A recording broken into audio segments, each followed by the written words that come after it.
I believe this is now live on YouTube. To any members of the public tuning in, we've been having some technical difficulties. Thank you for your patience. Everyone else should be joining in about 3 minutes.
We're live.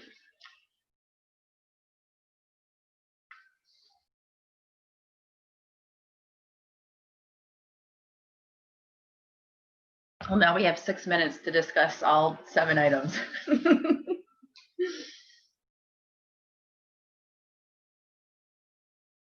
They fixed it. It is live currently. Good job, IT team.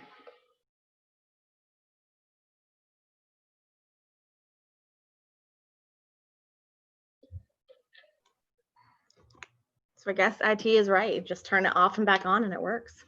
It works every single Solution time. to every IT problem. Every time.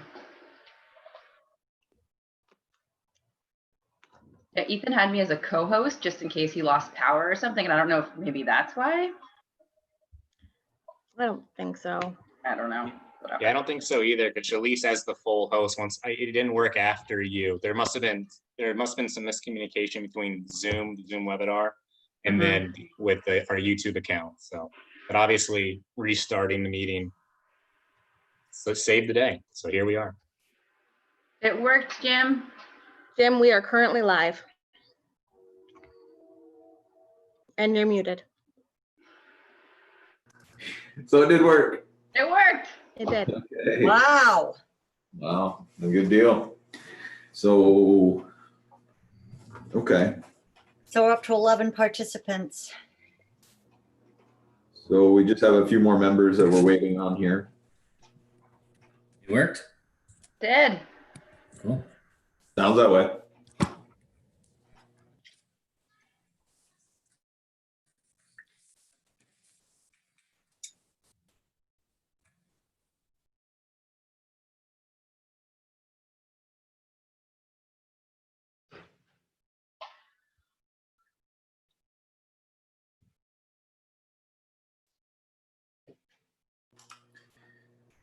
Dean, since we had complications here for our first half hour, is there any heartache with us, holding our pre-meeting still and starting our meeting at 6:30? I would caution against that. Maybe if there's a minute or two, but to go to half an hour. I mean, we have the announcement time. I would say we just keep going forward and skip the pre-meeting unless there's a question or two. Okay, the only thing I would say we should discuss as a board is maybe our agenda. And that's perfect. That's a good reason to discuss, but nothing on the merits. Okay. Okay. Think we're just missing Marissa.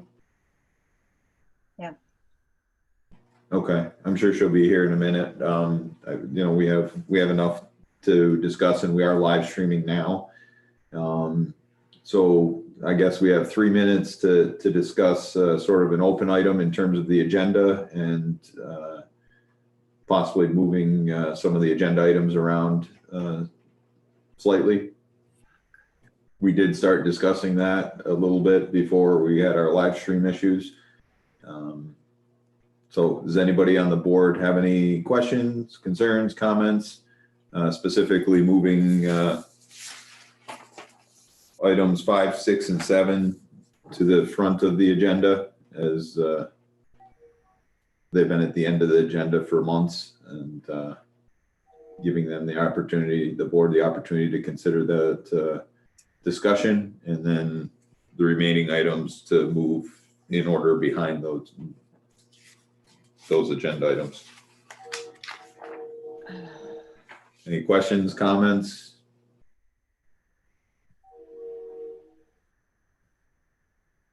My computer is doing weird things. So if I freeze, was I just not on for a minute there? No, you were, I saw you. Oh, okay. Because something's coming across it saying I have to shut everything down.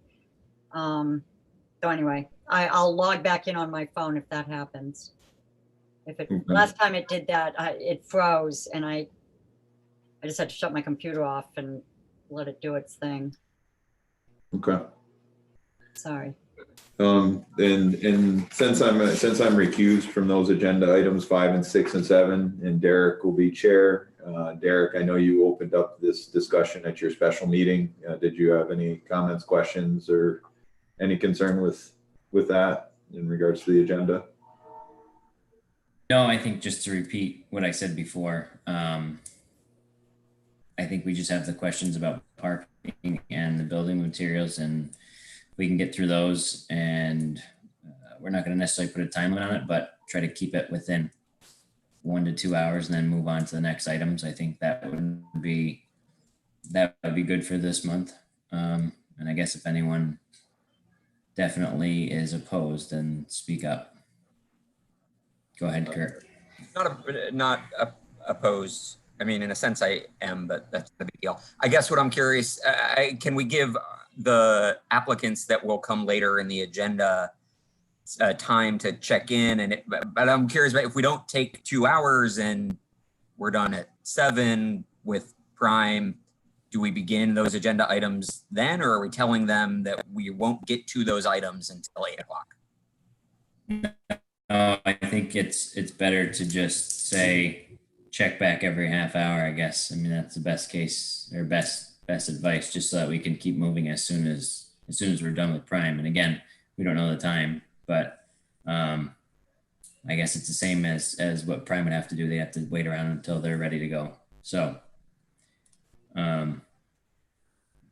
if we do that, then I'll just make an announcement at the beginning to the other members or the other applicants to check back in periodically.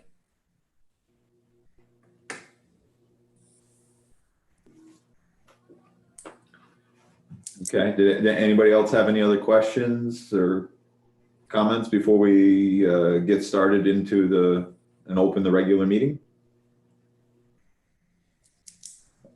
I think we are still waiting for Marissa.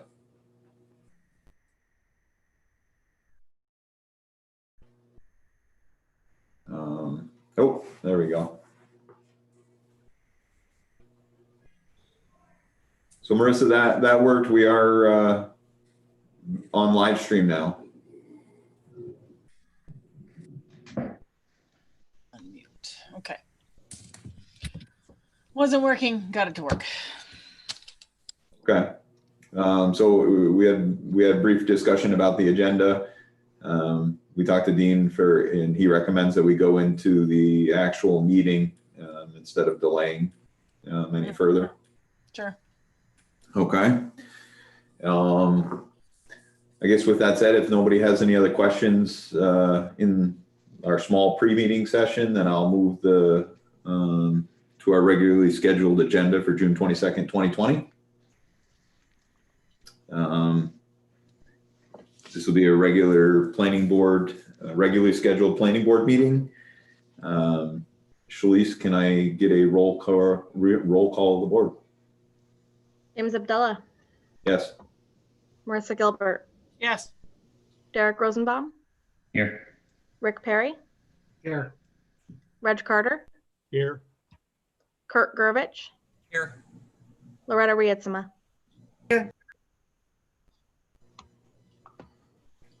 Okay, thank you. opening up into other business. I guess during for all the applicants and other public members that are viewing this meeting, the board discussed in pre-meeting the idea of switching some of the agenda items and the order around, moving the items, agenda items number 5, number 6, and number 7 to the front of the agenda. In this case, I am recused from those applications, and Derek will be taking over as chair for those items. Okay, thanks, Jim. So, yeah, as Jim mentioned, we're going to just move 5, 6, and 7, which is the prime application, up to the beginning of the meeting, and we will get through what we can with them and then move on to the next I guess, item or application 1, which would be St. John's. So for the applicants that are out there, we're going to try to move this along with Prime fairly quickly. There's only so much we can do with them because we can't take any action right now. So we have some questions. We want to work on some things with them. And then, so I guess my advice is to just either stay on if you can, or check back every 15, 30 minutes and see if we're done. We're going to try to limit it to an hour, maybe a little over an hour, but we're going to see how it goes. We're not sure exactly what the time limit will be. So just to explain that again, we're going to start with items 5, 6, and 7, which is prime, and then we're going to finish that and move on to item number 1. So just a quick kind of recap and what we talked about. We had a special meeting on this past Friday, but we're trying to work on the finalizing the finding statements. We had some specific questions regarding building materials and parking, and I think that was 2 of the main things we wanted to, I guess, deliberate, ask questions, speak to Prime about, and then because the ZBA hasn't voted, we can't take any action earliest until after their special meeting. Or I guess until the July meeting that we have scheduled, our regularly scheduled July meeting. And our finding statements are kind of tied to our resolutions and our final decisions. So a lot of that I think is going to come together all in the, at the end anyway, as we get towards July. So that's what we kind of want to iron out right now, is just get some of these questions out of the way. And if we need responses or replies or new materials or whatever examples of things from Prime, we want to get those questions out now so we can have time to get those back sometime before the next meeting. And I think that's pretty much it. Milena, is there anything new that's been submitted? Yeah, the only thing I will add is the planning board back in May did request typical floor plans for the 1, 2, and 3 bedroom units, and Prime did provide those to us, and I have those in the PowerPoint if you'd like to see those. In addition, they did provide the physical samples, which I think everybody had a chance to come in and see, and they also provided some renderings, basically an up-close version of the renderings they already provided, so you could see the materials a little bit better. I do have those in the PowerPoint as well. And they updated the site plan with additional signage at the parking garage entrance.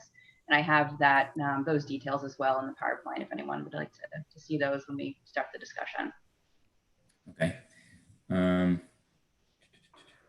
I saw all those things come through. I don't know if everyone else did or not, but do you guys want to have Milena go through, or do you want to just get right to asking Prime the specific questions?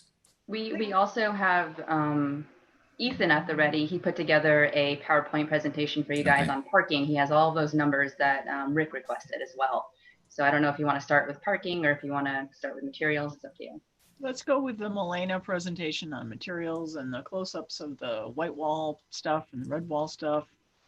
And let's jump into that. Milena first. Sure, I'll pull up the PowerPoint really quick, and I don't know if you want to invite Prime over now so that they can speak to any questions you may have about the images I'll share. Sure. Okay.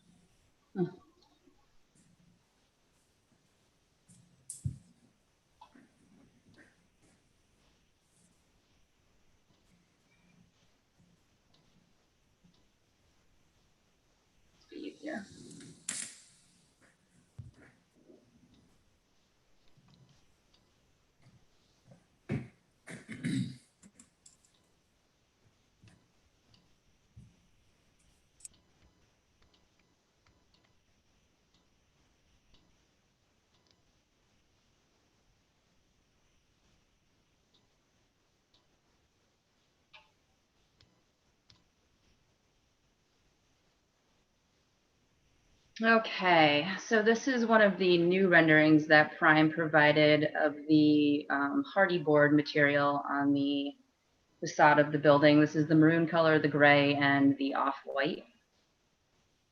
And also the stove brick doesn't really show very well on this, but the stove brick is essentially the cornices of the building, this section here. And this is the other rendering that they provided, a close-up material of the hardy board on the corner by the Riverwalk. They also provided some examples of the materials in real-life application. So this is an example of the stove brick. And we have a close-up of that as well. It looks very realistic. These are just a few more examples they provided with showing the stove brick in conjunction with the metal panels.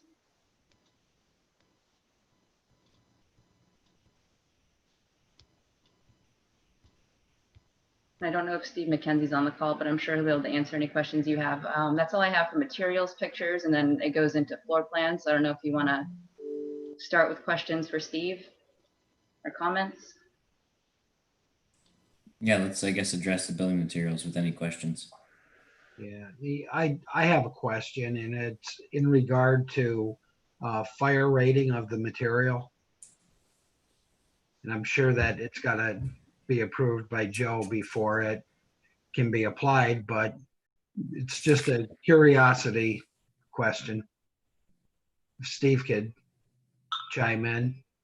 I think for, this is Dean talking. I don't think Steve somehow got left off the invites. We were trying to get him on now, but I don't know the exact fire rating. I do know it's fire rated. So we, if Steve doesn't get on, we can get that answer for you. Thanks, Dean. It's not 3B fire rated, I don't think, but it's, I believe it's 5A fire rated. And Milena, that stove brick that you showed those pictures, that's the item that we saw in the office, right? Correct, yes. The only question I had, maybe it's for Steve also, but I guess how big are the panels and when they come together? How does that, can you tell where they merge together? It's pretty seamless, the way they go together. I think Steve can explain a little bit better how the panelized system goes in, but basically they'll join together on the border ends. But let me see if Steve got his invite. Okay. I know that there was a text going around that he didn't get an invite. I think Deb was trying to get him on. So. Okay, maybe Ethan can help out if needed. So Milena, I guess you want to keep going through the floor plan Sure. while we wait. Sure. So I had a little bit of confusion with the floor plans at first. The materials that were submitted, I didn't see where it said 3-bedroom unit floor plan. So I had to talk to Turner earlier today. And he explained to me that the 3-bedroom unit is actually the 2-bedroom with a den. When they were conducting the GEIS, Chazen had recommended that they call the 2-bedroom with a den a 3-bedroom just to be conservative. So I just wanted to clarify that before we jump into this. So there are quite a few different floor plans that were provided. I'm assuming based on the shape and size of the building and the mezzanine level. So there's a number of different 1-bedroom layouts and a number of different 2-bedroom layouts, and then of course the 2-bedroom with a den. So this first is the 1-bedroom. There's 3 different ones, A, B, and C, all pretty similar size, just different layouts again based on the location within the building. These are the 2-bedroom units, A and B. Again, you can see this would be a corner unit with a large deck. And then the 2-bedroom on the mezzanine level, 3 different layouts for that, C, D, and E. Which I believe this one right here is the one with the den. It's hard to read, but I believe this would be considered the 3-bedroom. That's correct. Yeah. And then additional 2-bedroom layouts. I don't know if you guys have any questions in regards to the layout of these units. I'm sure Dean can probably answer until Steve is on the call.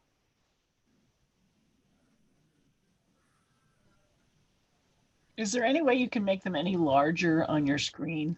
I can, let's see.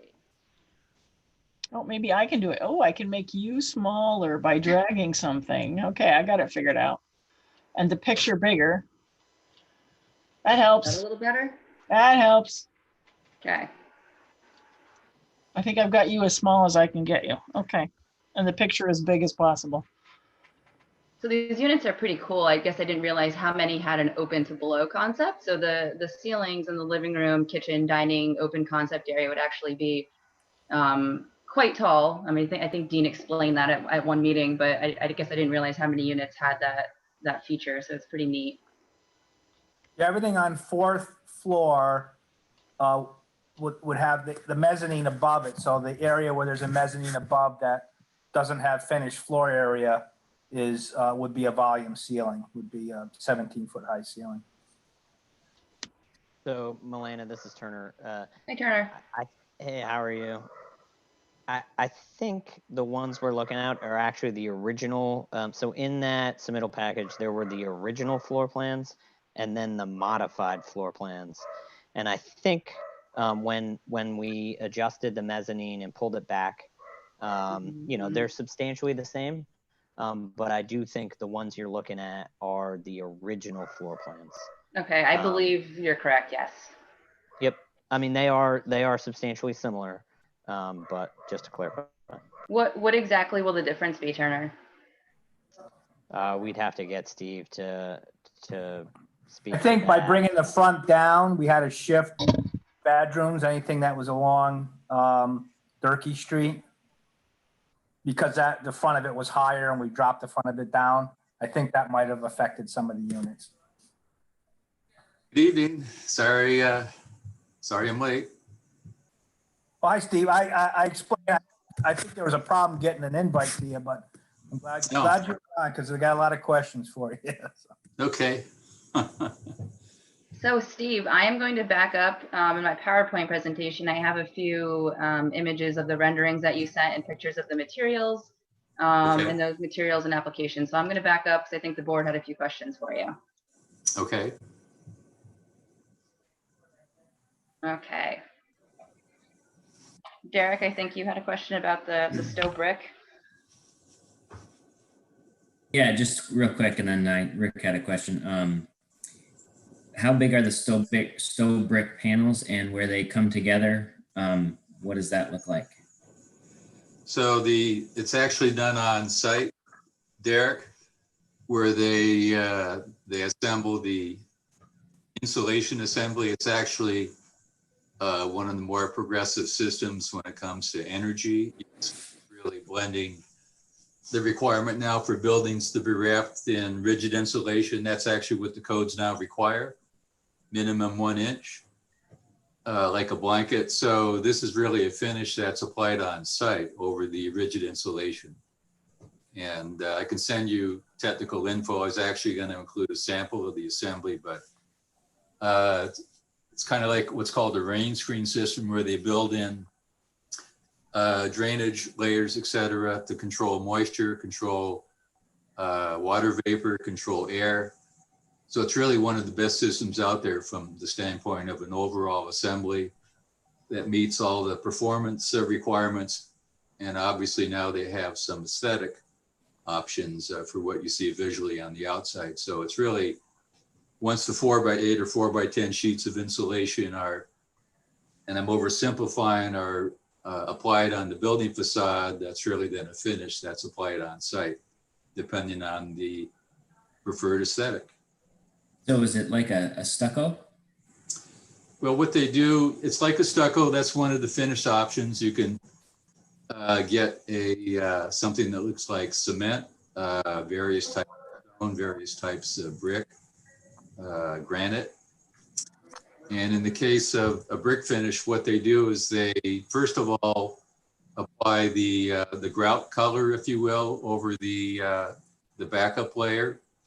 And then they apply a stencil that protects the grout color, depending on the pattern that you're trying to use, including corners. And then they apply then a compound over the exterior and vary the aesthetic in terms of color, texture, et cetera, to create the brick appearance.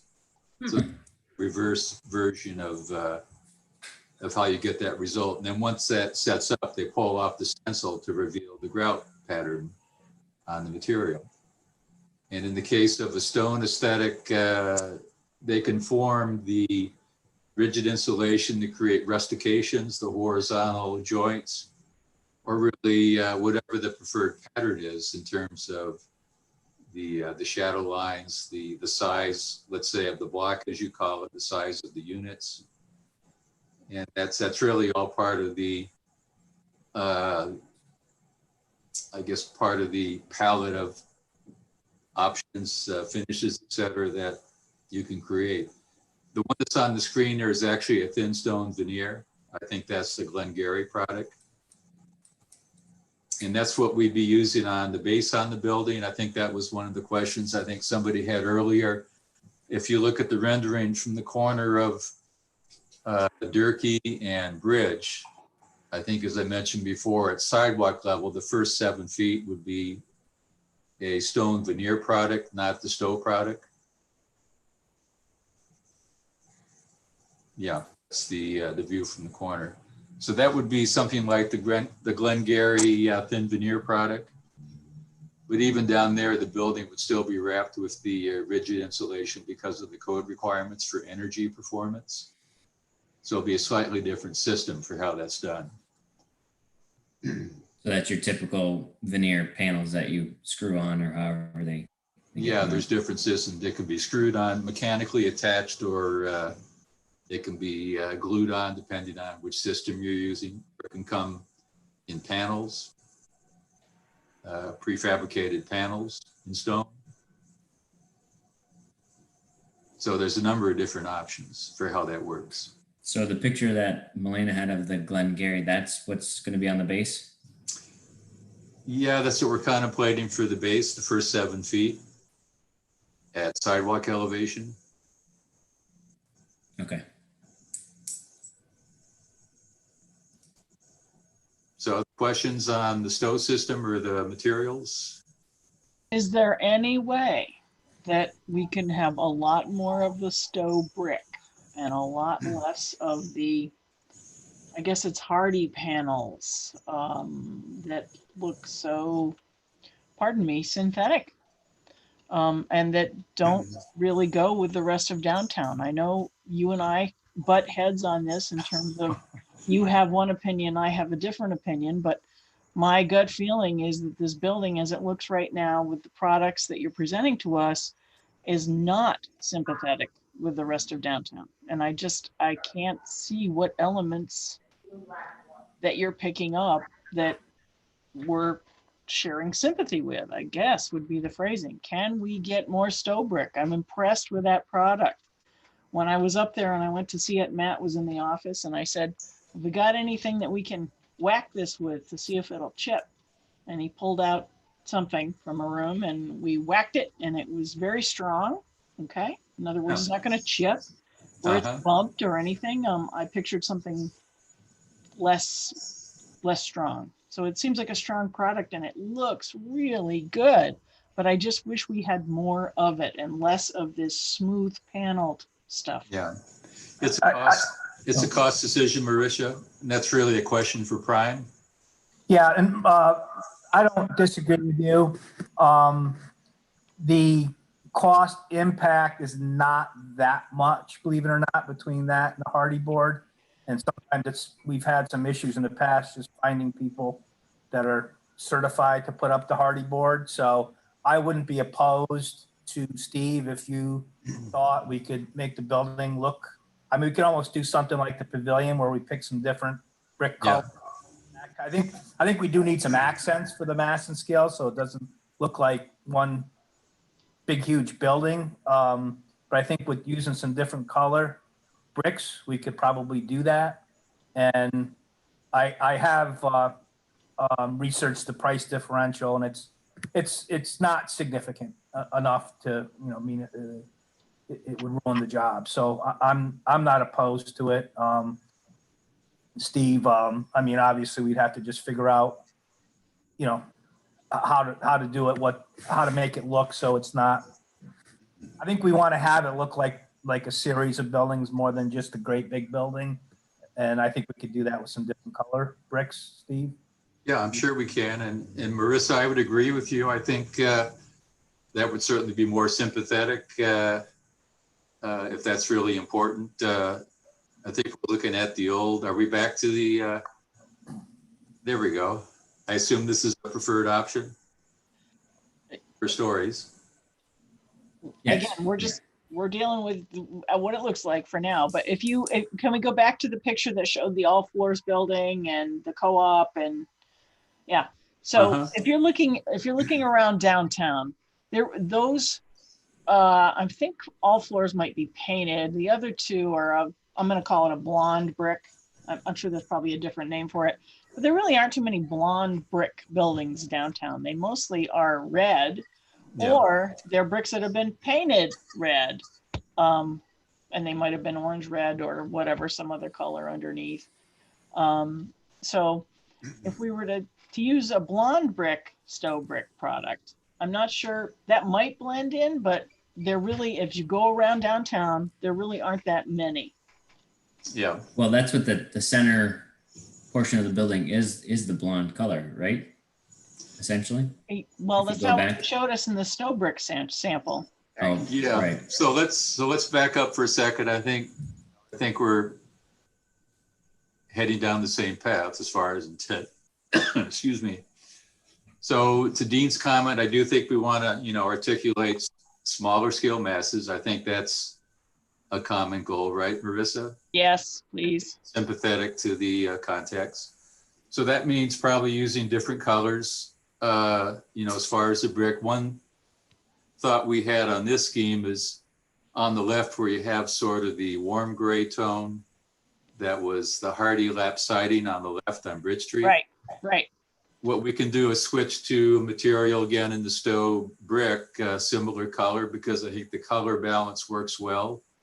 I don't want to get something that's too chaotic or too busy as far as color. So if you're comfortable with how the massing comes across on this, the balcony would still be probably some sort of Hardy panel product, but I think that's fairly minimal.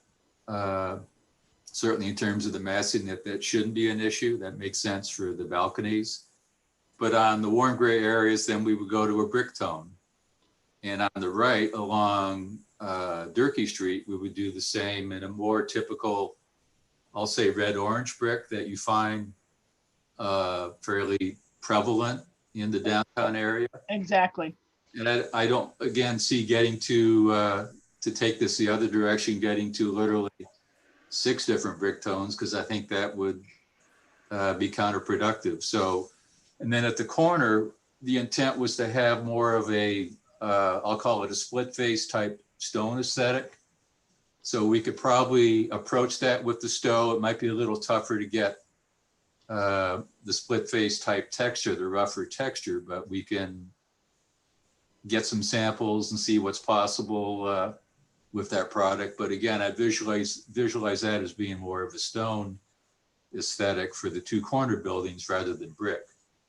Not to say that it couldn't be brick and simply be a different color. I think that would be okay too. So bottom line is, at best, I would see maybe 3 brick colors if we end up with brick on the corner rather than stone. And then the other materials, the gray, in other words, being the Hardy product, but there's not that much of it. And I think having that as a panel and the color shown provides a nice overall balance. Same would be true of the spandrel areas within otherwise the brick fields. Yeah, I think it's safe to say that the board is, well, and I guess someone from the board speak up if it's not true, but the fact that we've got the indentations that kind of break up the building as well as the color changes, I think everyone's pretty comfortable with that. And I think, I mean, you just said it, but I think sticking to the same color patterns, just using the Stowe brick would achieve that. Yeah, I have to say, I really like the idea of on the east wing and the south wing. I'm with Marissa that the faux brick, the texture is a lot warmer. And if we had the red going south and then, you know, a gray brick going east, and then the blonde orange brick in at the two corners. For myself, I think that would look really good with the rest of the color scheme as outlined, with the hardy board used for the paneling between the floor windows, and then the gray being used for the balconies. Yeah, it's possible the gray would be metal. That again depends on budget. I think we know right now that the hardy panel fits within the budget. So obviously if that helps get to the brick look in other areas, then that would make sense as an overall balance. So. Yeah, and I really like the contrast too. You know, it just breaks up that big wall of Yep. Yep. Yeah, part of it, quite honestly, is having elements that's just a residential scale. Yep. However you translate that. So that's kind of the other underlying intent here is elements, whether it's windows or volumes or let's say the scale when you walk through the ground level covered walkway, for instance, again, is not losing sight of a residential kind of impact. We accent it like with bricks, like we're talking about, Steve. It's going to end up looking a lot like the pavilion, you know, with the same. Yeah. Yeah. So yeah, that was. Yeah. Quick question: I believe they're called the lintels and the highlighting on the orange brick. Is that also a faux brick? Yeah, it'd be the same product.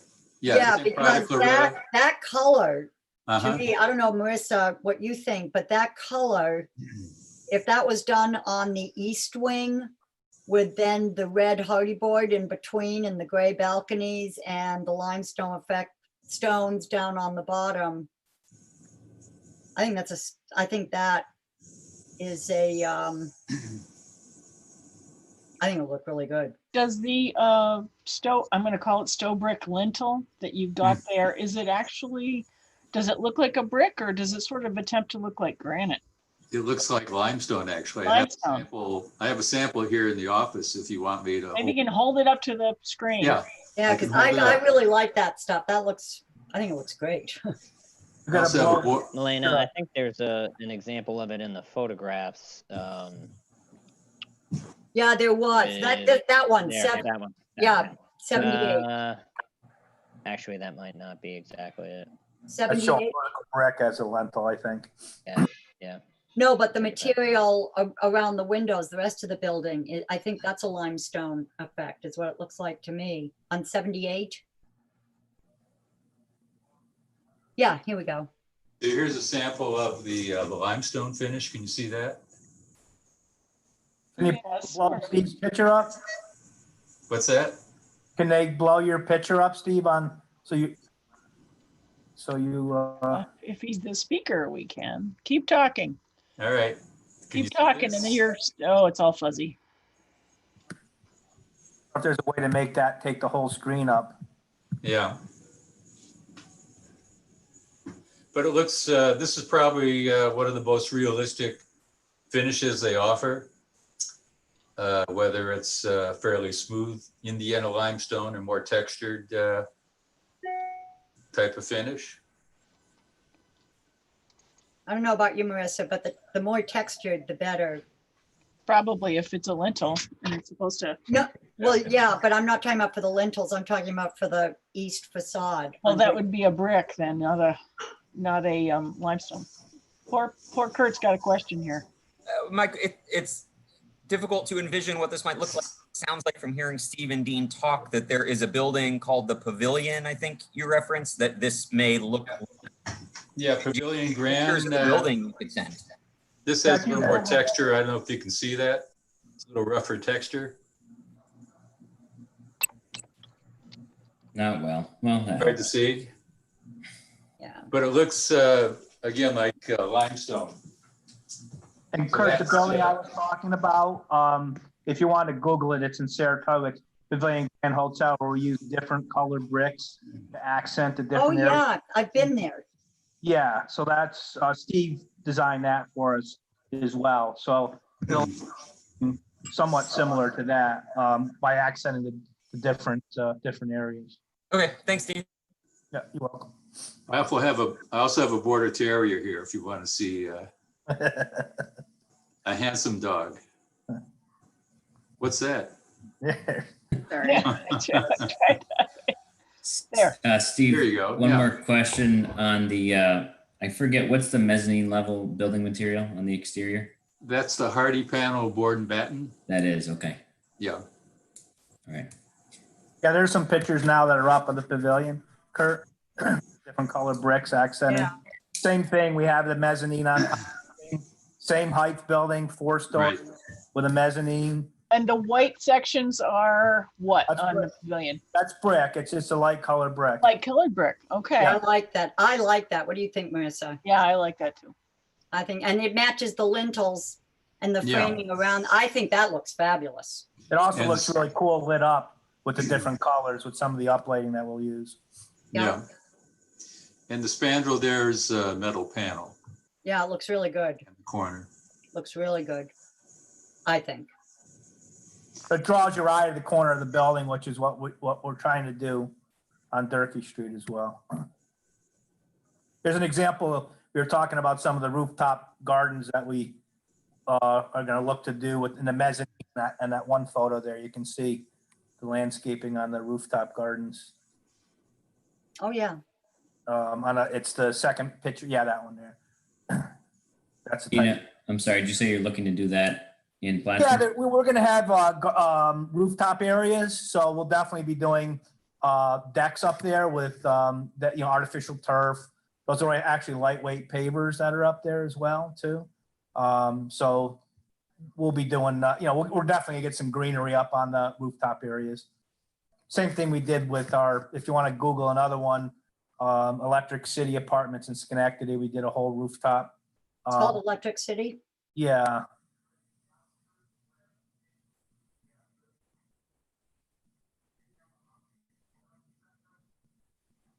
There should be a Oh, rooftop. there it is. You can see if you go down to the second row and look to the second one over from the left, you can kind of see what we did on the rooftop. Yeah, there you go. That type of thing. That's all on the rooftop, that whole garden. And then you can see the decks above on the left side of the page. Those are on top of our clubhouse area, but those are probably closer to the type of decks. On the very top, you can see, your finger's right on it. On the top level, there'll be similar decks like that. So that's the kind of idea that we like to do with the rooftops. Gives people like their own little backyard, That was another advantage too, when we moved the mezzanine back, it gave a little bit more room for that as well too. And Rick, I know you had the question about fire rating. Yeah, I'm intrigued by the composition of the material, Steve. What is the fire rating on that product? Well, that depends on the overall wall assembly.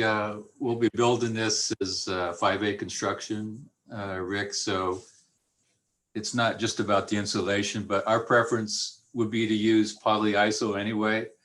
Okay. It's considered virtually non-combustible. It doesn't melt like some of the other types of insulation that have been a problem. It basically chars like wood, and then it doesn't burn. So that would be our first choice. Again, depending on budget. And the exterior wall otherwise has to meet all the code requirements as far as an assembly. Yeah. So Well, I know, and this isn't an interview to pass a building permit, but it was a curiosity question. no, it's a good question. Thank you. Yep.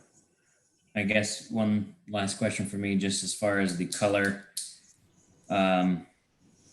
is there any studies or anything about fading over time or changing colors, things like that? Not that I know of, Derek. I can ask that question, but I'm not aware of that being an issue. Okay. And you guys have, what's the oldest building, I guess, that you've had this product on? Oh boy, that's a tough question.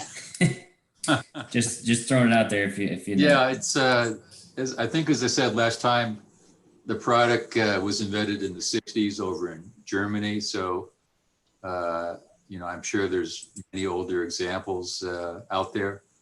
I can't say it's a product I've used a lot. We're using it on a new project now in Rotterdam that's under construction. It's an office building. We've used it for trim, small areas like where you'd otherwise, let's say, use stone or precast. There's actually a building here in Burlington down the street. If you've been on College Street near the waterfront, you know where the Echo Center is, the museum. There's a multifamily housing project in College that has a curved cornice, corner of College and Battery. The entire cornice in that is Stowe. So it's that big curved, heavy cornice expression on the building, to give you an idea. I think that's been completed about 8 to 10 years, something like that. Okay. I mean, and worst case scenario, can it be painted? I mean, just like the other buildings? Yeah, it can. Sure. Okay. Yep. Question on the floor plans, a unit plan or something? Can I just get a reminder on the number of 1, 2, and 3 bedrooms?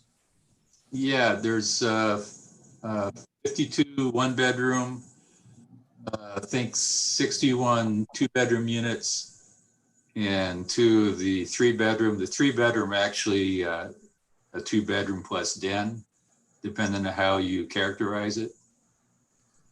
There's actually a new plan. I apologize. We hadn't provided the latest version of the 2-bedroom plus den, but there's an earlier version in here somewhere. There it is. So it's a variation on the 2-bedroom B. There's another page that shows the earlier version. Yeah, there it is. So how many were those? 3? 2. Yeah, there's 2 of those. They're on the top floor on the corner where they would have access to the mezzanine. So the mezzanine is going to be pulled back 17 feet from both sides. So the plan on the main level was similar, but the stair comes up to the left of the dining table there to the mezzanine. The mezzanine's tucked into the back lower left-hand corner on the mezzanine level plan. And you have a bathroom that's stacked over the one downstairs on the left. So it could be a 3-bedroom unit.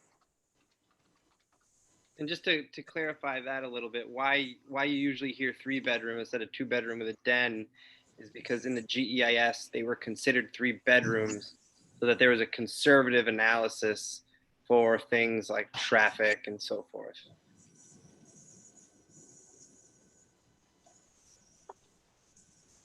And that'll have a really big roof terrace on the corner.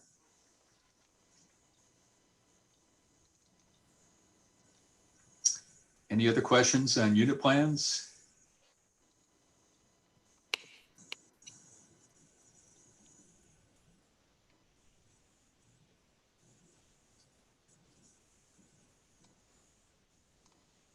Yeah, a lot of those are outdated now because we changed the design of the mezzanine. So it's really just probably the color ones at the end, Milana, if you're the one scrolling through this. I am, but I don't think I included those. Okay. No. Okay. It's just shifting where some of the bedrooms are for the most part, Steve, because of pulling everything back. But besides that, the overall sizes and unit mix and whatnot are pretty much the same. Yeah, most are the basic 1-bedroom plan, and I think the basic 2-bedroom at the front. 2-bedroom A is the majority, along with some loft units, and then if the page before this should have the 1-bedroom plan on it. 1-bedroom A.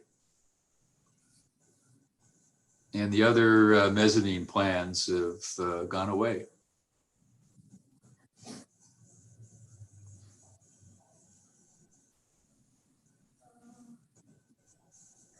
Okay. Does anyone have any other questions about the building materials or the units? I just want to make sure that we definitely are making an attempt to dump the hardy board panels that are shown in the two really good close-ups, right? That were sent out. Yeah, replacing the lap siding, Marissa. The lap siding, yes, that's Yeah. gone, right? We are not talking Yeah. about lap siding at all anymore, right? Am I making that clear? Yep. Yep. Yeah. On the Okay. street side, just Where it shows, where it shows. Yeah, definitely making that commitment. The one thing that we may want to look at is the back of the building that isn't visible. Is that, are you concerned about that area as well? Well, I'm concerned about also along the Riverwalk because that's visible. It's actually all visible if you think about it. But the lighter colored lap siding to me is more, I'm going to say more offensive than the darker colored. Just more artificial, more out of place with downtown. Yeah, I think definitely like Durkee Street, Bridge Street, the wings. Steve, let's, you and I can get together with Jason tomorrow and take a good, or whenever, if you're available, take a good look at that, and then look at the pricing pack. And then the only thing is that the U on the inside and the back, it would be visible from the Riverwalk, but that would be the only spot. And it wouldn't have to be light color. I just, it is a few bucks a square foot more. It starts to add up. And let's see, Steve, if we can work with Jason to figure out a way to get it around the back well too, and the U. Yeah. Okay. But I think we can make a commitment to you guys today that we'll figure out a way to get it in the Durkee Street, Bridge Street areas, and the wings that are visible in the back. Dean, are you talking about facing the parking lot, the surface parking lot to the south? Yeah. Okay. Yeah, the areas that are going to be visible. I mean, we really need to, I think you got to keep it consistent in the areas that are visible. Actually, if you go back to Electric City, you'll see how we did the front, the sides, but the back is actually, there. Look at the white in the back on that one. That's actually hardy board. So the front's all different mass of bricks, and then back is that's what I mean by back area would be that larger picture that's up now, which would kind of be like our U facing the river. So the inside of the U, in other words, is what Dean's referring to. So maybe the two back walls of the wings facing the river would be still brick, and then the inside of the U facing. Yeah, that's how we did it in Schenectady. All the end walls were all, well, the one end wall, it's a huge brick wall because there's actually a lot next door, so we can do that, unfortunately. But the back wings are also of brick. So everything that you can see kind of from the streets, we did in a full, it's actually a full brick as well too. Okay. And Steve, I'm assuming you can send us pictures of that as soon as it's ready. Okay.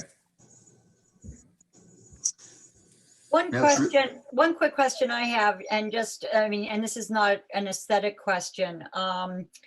The light colored hardy board that you're using, or the white, whatever the material is, on the inside of the U, is that something that promotes energy conservation, or do darker colors promote energy conservation? I mean, I know that, if you have a very light colored house, you're going to reflect a lot of your light. If you've got a darker material, it's going to absorb more. Is that something that you guys take into consideration, or do you just go with the light color because that's something that is typically? Well, I think for energy conservation, if anything, the the Stowe product would be better because there's 2 inches of rigid insulation built, into the, and wall assembly is similar. So I would think that the hardy board in general, Steve, correct me if I'm wrong, I think it's what the R value is per inch of that rigid, probably adds an extra 6 R value. Is that correct? Yeah, it is going to be, it's also the material itself, but it's also just a tighter envelope for controlling air infiltration and water vapor, that sort of thing. The other comment, Loretta, your question, it's interesting. They found that actually darker roofs are better in northern climates because the cooling load is many ways the greater concern. So even, places like Minnesota, they're finding that darker colored roofs actually make more sense, ironically.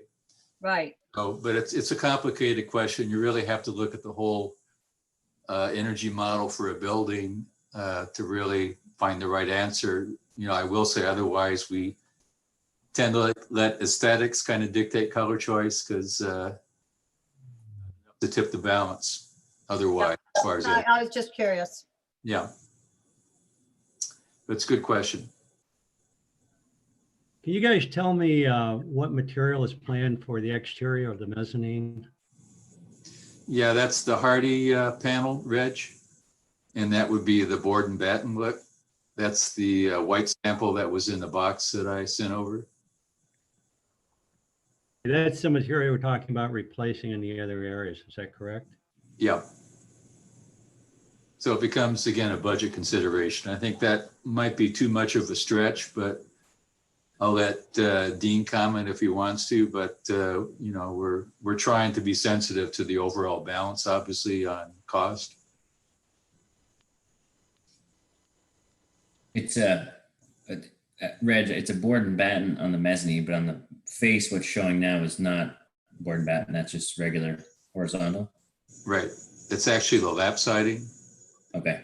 That you see on the close-up view.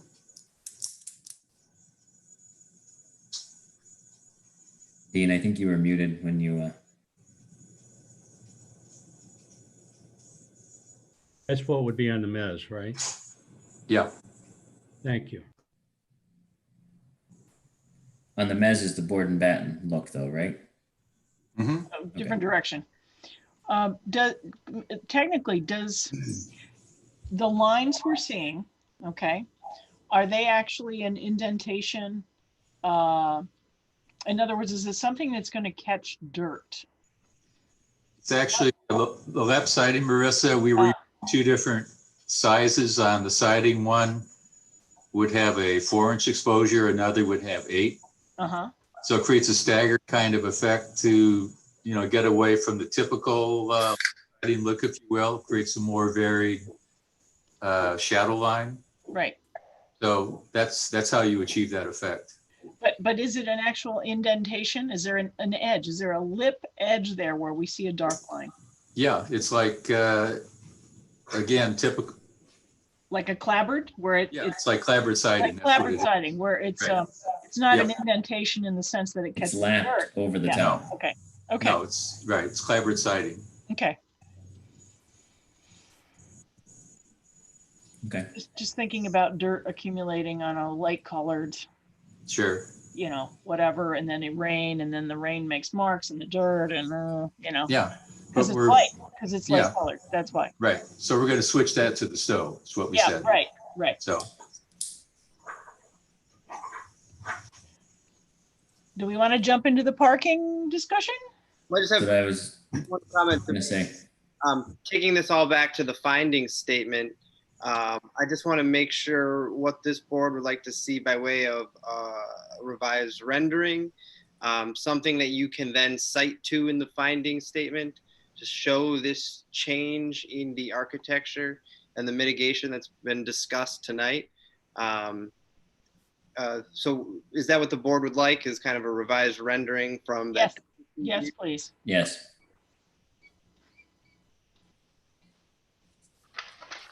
And when would you need that by? When's the next meeting? Yesterday. July 27th is the next meeting. Okay, so if it's yesterday, just go to the other rendering from the corner, which will reflect the intent.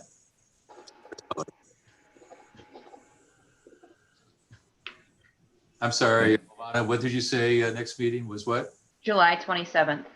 Okay, that shouldn't be a problem.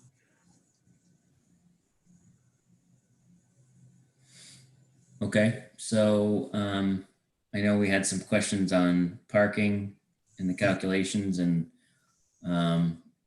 Rick, did you want to start with that? Yeah, from all the feedback that we've received, the most detrimental change seems to be in the parking. And believe it or not, it may not even be a question for Prime, as it impacts the neighborhood. And, you know, the change in the special assessment district downtown and locations of spaces. So I had made a request at our last meeting for a presentation by Ethan to just identify the methodology that he had used in coming up with his parking study. And of course, we always have Carl Walker's study to reference also. But I think it would be a good opportunity for us to understand how the calculations were done, the process that was used. And I know that they are identified. I just like it elaborated on a little bit more. And, you know, how we've, how the material that we've received is trying to prove that it's not a detriment to the neighborhood. So Ethan, if you could share some of that, I'd appreciate it. Give me a second. Sure. Thank you. I want to, while we wait for this to share, I want to thank everyone for putting up with the IT delays. Can everyone see the presentation, or do they just see my desktop? Yes, no, well, I don't know. Can see it. Desktop. Both? Both. I see it. No, we see the PowerPoint. Yeah, I see Okay. what you mean. Okay, I just want to make sure, because I have two screens right now. So like if I need to email people during the meetings. Yep. All right, here we go.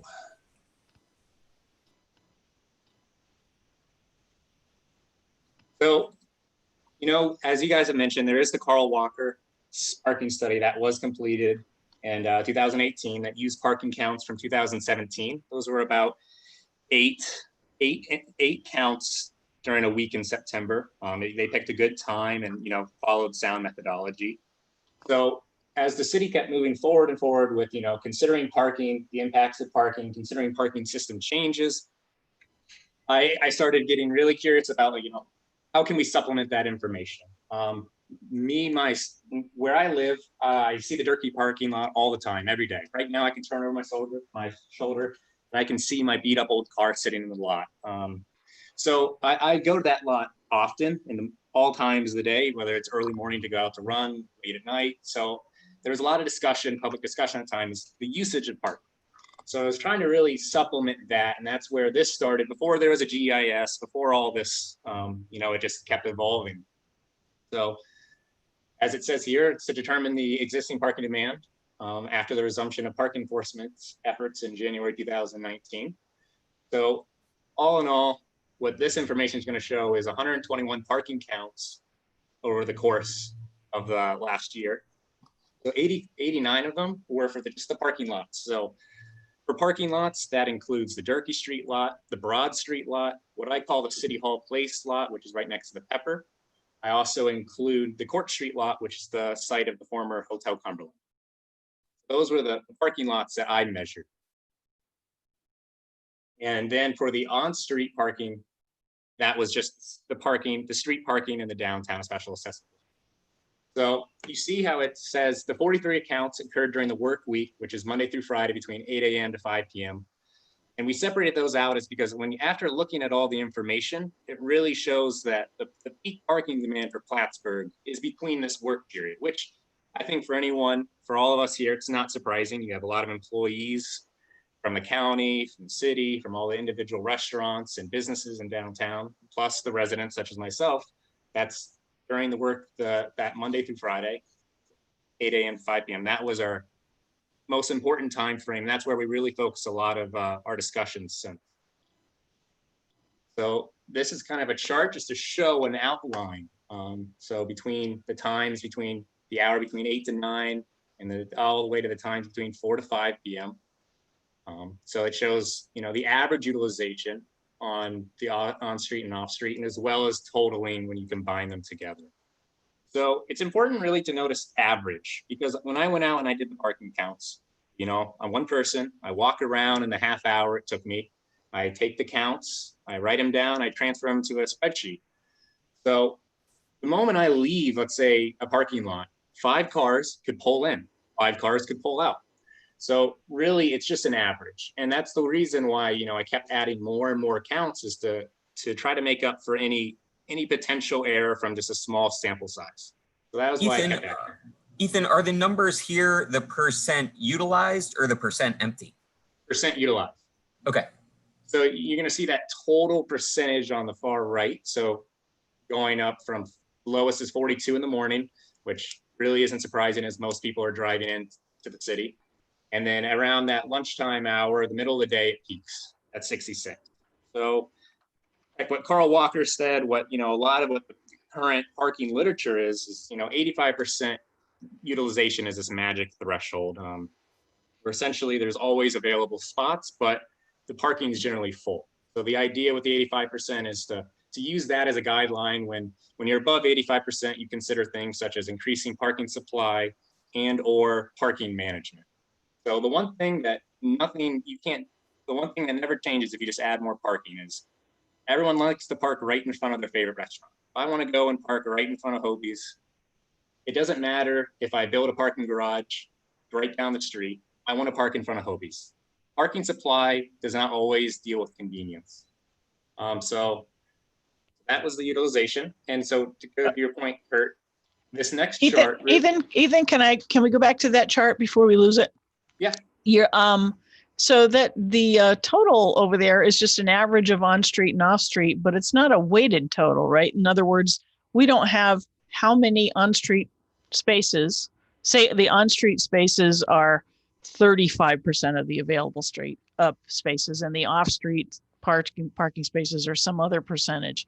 So that total on the right is just a straight average of the two, but proportionally, how many are on street and how many are off street? Well, it's funny that you say that, because actually the proportion pretty much works out to a 50-50 split, the way we have it with the public parking. So we have about the 413 of the off-street parking spaces, and then the 407 for the on-street parking spaces that I counted.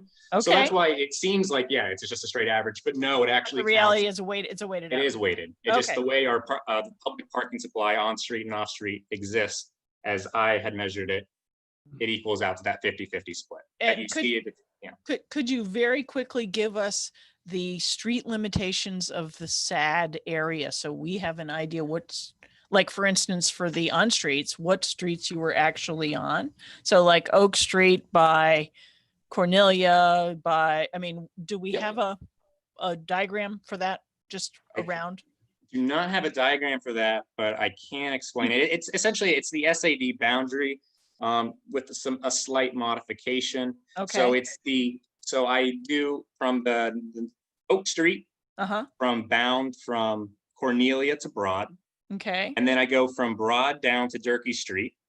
Okay. And then I go down Durkee Street, and I went down across Bridge Street to the end of Veterans Bridge. Okay. And then further up north, I went up all to where the City Hall Place connects into Cornelia, and then connect that back to Oak Street. Okay. So for instance, the former MLD building, which I think has not sold yet, right? It's empty. City owns it, is sort of a weird L-shaped lot, which seems to have a good sized chunk of parking, is actually outside of this district, right? Correct. It is outside the district, even though, you can see it right across from City Hall Place. And it's very close to the Pepper. Okay. But okay. And it's the same. Oh, sorry. Sorry, no, essentially is it the central business district zoning Exactly. district? Okay. Okay, just wondered. Do you have separate utilization numbers on the lots that make up these total numbers? Yes, not in this presentation. I try to keep this as simple as possible because it's easy to get lost in a lot of numbers. But that's something I can, of course, always send to the board. I'd like to take a look at that if we could. Yeah, of course. Thank you. So I'm going to move on. Okay. So this is the available SAD parking spaces at those average utilization rates. So once again, it's weighted. So the percentage on the last slide, multiplied by what's available at that time frame gives you this number. And so it really just reflects the percentages, except it shows out of the, at the 1 to 2 p.m. when we city had the highest recorded total utilization rate, the available parking is at its least. So out of the 820 spaces, there's 278 spaces available. And once again, that doesn't mean it's always right in front of the popular areas.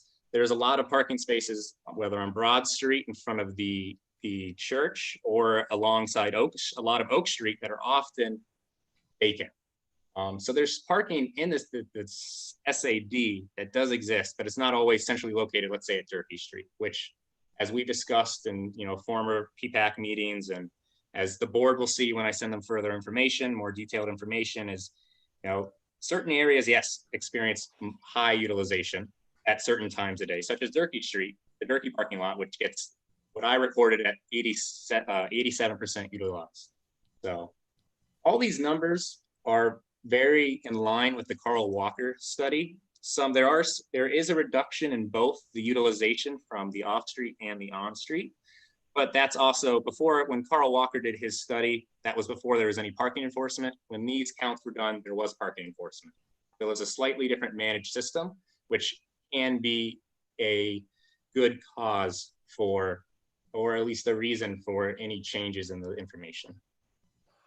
And I'm going to move on. Ethan, I've got a quick question. I don't know what time period you did your study over, but is there a seasonal difference in terms of how much parking we use downtown? A lot of our parking downtown is really employee driven. From what I've found, that's the key. The parking utilization that I have found, with like Turkey Street, the parking lot, for example, it fluctuates a little bit, but it's pretty much the same year round. I'm sure you can get on street changes a little bit. I don't have that specific answer in front of you, but that's something you'll be able to see when I forward you further information. Thanks, Ethan, one more, sorry. Were any of these studies done after the county had reconfigured their lot? I believe there was a couple counts done later. Okay. But I would have to clarify. That's okay. I know it was close towards the end of The 2019. vast majority was done before the county finished their lot update. That was right before Thanksgiving, I believe. Okay. Okay, thanks, Ethan. The numbers we're looking at here, once again, include in week as well as weekend. These are just the weekdays, that work week, Monday through Friday. Parking utilization actually drops on the weekend. Not to mention there's also, during the weekend, there's also a larger parking supply because you have a large parking provider such as the county on their Court Street, which now has 205 spaces, which would be available for parking during the weekends and or special events. So once again, with that updated information, I can always include some of the weekend counts as well, just so you can compare. But there is a drop off from the weekday to the weekend in parking supply. One of the other things that wasn't necessarily in the studies, but we're going to find, and to what extent remains to be seen, but our parking within our building, it's logical to assume that there's going to be people that will now be walking to work because they have a place to live downtown. And therefore, the actual demand for parking is going to go down by the number of people that we have that are living with us and walking to work. And we find that in the city locations, there's quite a few people who don't even move their car during the week.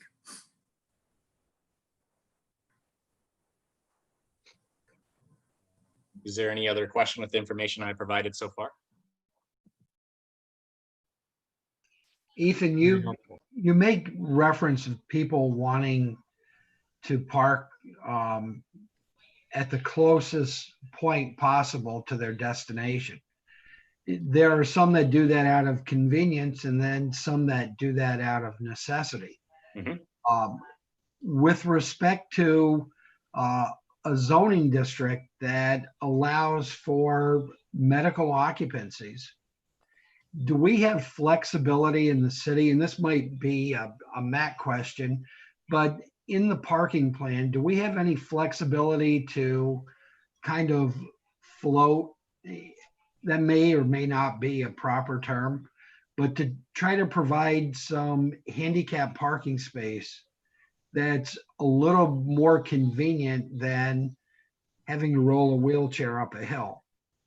And the reference I'm making is Durkee Street. If someone's parking in the public portion of the remaining parking lot, if they had to access an occupancy, their doctor's office, do we have flexibility in our parking design downtown that could accommodate for a few more handicap parking spaces? Yeah, Rick, I can speak to that. For the handicap spaces, the new parking that the city is creating, of course, handicap spaces will be included in that design, and the total number will equal the number that we will be losing when the Durkee Street parking lot is developed. Speaking to future flexibility, I'll go back to the Parking Advisory Committee. One of the primary purposes of that body was to continuously evaluate the city's downtown parking system for any deficiencies, anything that could be done better. So as that system evolves, if we find or if we hear from concerned citizens or people with disabilities who are having trouble accessing certain buildings, that is certainly something that we will incorporate into our plans. And if there are additional spaces that we need to build into on-street parking, that is certainly something that we can look at. Thank you. Sure.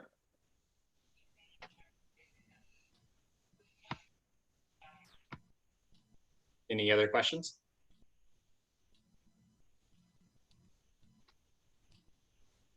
Yeah, go ahead, Ethan. Okay. So, Rick, you had come to our office and you discussed, and then of course you officially requested Friday, talking about what's the prescribed parking requirements per the city code within the SAD. So with their downtown, without that SAD, all the buildings in this hypothetical would be subject to parking requirements mandated by the city zoning ordinance. And these parking requirements are very dependent on use, as you are all aware of, and the total amount would be presented as a range of values. So I had looked at some historical information that we had on file. I had compared to a list that I had created a little while back, including all the downtown businesses and buildings in the SAD, using the Clinton County Real Property Office information at the time. The inventory that they provide often breaks down the uses of each building, whether it's retail, office space, not storage. So I had looked at that and created a spreadsheet. Unfortunately, I feel at the time that we were working on, there's a lot of variables, and the numbers that we give, of course, they're all approximate. They're, best guess. By no means is it a guarantee. But what we do know is that within the SAD now, we have about 820 parking spaces, meaning on street and off street. And in that same footprint, we have around 700 parking spaces owned by other entities, Clinton County, Community Bank, Church, the Strand, all that are in the SAD. So when you add those together, you get approximately 1,500 parking spaces. So looking at that information that we did have, unfortunately, currently with the building inspector's office, they do not have that specific breakdown of use for every single building. So as you guys know, a restaurant space is a great example. You have 1,000 square feet of a restaurant on the first floor of a building. So that use, if it's all kitchen space, that's 4 parking spaces it requires. If it's all dining for public access, that's up to 20 parking spaces. So there's a range between 4 to 20 that this 1,000 square feet could use. So that's why this is all very rough and based on the information. It's definitely, it's a range. There's other issues such as the way retail is calculated without a very specific breakdown of the exact floor plans that just with the time that we have, we'll be unable to provide. But with retail, it's, the one space per 250 square feet that are open to the public, and then plus any additional parking spaces as required. So, things like elevator space, bathrooms, those are kind of things that if you went floor by floor, you would be able to reduce that overall square footage, that gross floor, and reduce that parking number. But without that information, we had to do the best that we could.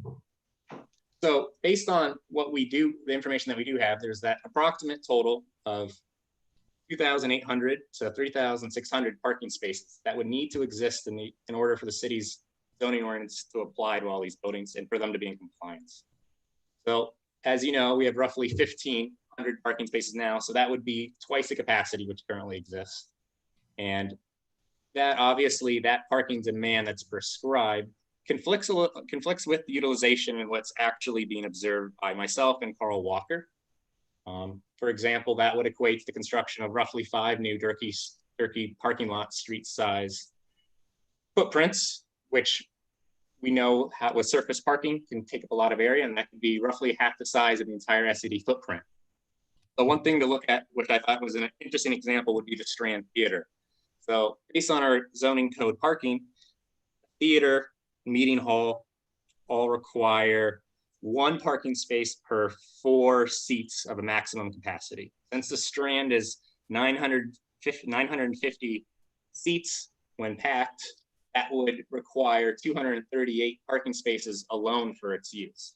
So I think that's a great example because it really highlights the benefit of the SAD, the benefit of being able to be flexible with mixed uses, different hours of operation, and sharing parking really apply, because we see her downtown now, and the Strand is able to have their events. Downtown is able to function, and all the information that the city has that we've gotten from our consultants all show that the parking system is, and the parking supply is adequate and will be adequate. And that's pretty much the end of the information I have for this. So if there's any other questions, please let me know. No, Ethan, I really want to make the point, and I appreciate all your hard work in a short time, given that it was over a weekend. But in order to put value to an alternate method of calculating parking demand and actual parking provided, I felt that it was important to know what the actual prescribed demand by the code is. And whether it's practical or not is, I guess, in the numbers. I think you've proven the numbers to be quite valuable in this case. But I see the value in, rather than just accepting the alternate method of calculation, with understanding the background and why we are out looking for parking studies, and it brings meaning to the alternate method when compared to the prescribed method. And it seems by your calculations that it's an impractical formula.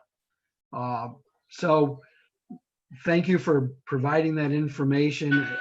I find value in it, and yeah, I'm appreciative of your help. Yep, no problem. And as I think Matt brought up a good point too, is going forward, this is just how the parking plan is and the parking system is as of now.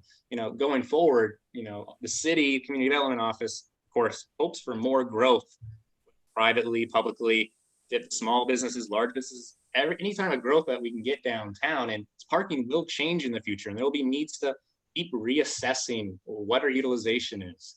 How can we properly manage it? Do we need to add more parking? Do we need to build a parking garage? Now, these are all questions that the city and the community development office, along with the other city departments, will have to continue to observe and really think about as the city keeps moving forward. But I will also, as I said and is requested, I will provide more information, some more about the weekend parking counts, any changes with seasonality. So I will start collecting that information and hopefully get it to you before the end of the week. Thanks, Ethan. I had a quick question, just something I thought of that it's going to help me, I guess, visually, but in the closest proximity to the current Durkee Street lot, I guess I want to just kind of tally up how many spaces are being added and how many are being lost. So there's how many in the current, Matt or Ethan? Derek, I think you're breaking up a little bit. Oh, okay. But I think your idea is essentially let's drop a radius on Durkee Street, a reasonable radius for the parking lot. How much parking is getting lost and/or move publicly accessible parking will be replaced. Yeah, I mean, essentially, I've got the data app pulled up so I can share that screen so everybody can see it. Okay, because I mean, if you're looking right at, let's say the office buildings, the multi-tenant buildings right along Durkee Street. I mean, you've got the Broad Street lot that's added a certain number of spots. You've got Arnie Pavone that's added, and you've got maybe let's say 50 or 60 more public spaces at the prime lot, and that's assuming that the spaces that are private to prime are going to be adequate for their uses. Okay, so are we adding 38 spaces on Durkee Street, or is that the final count that there's 38 spaces on Durkee Street? No, that's the additional parking. That's the additional parking. Yeah. And how many are we losing, or how many total are in the Durkee Street lot right now? 289. 289, okay. So let's say you lost 239 because you keep 50. You're adding 21 at Broad. Add 38 on Durkee, add 103. Wait, I'm doing that wrong.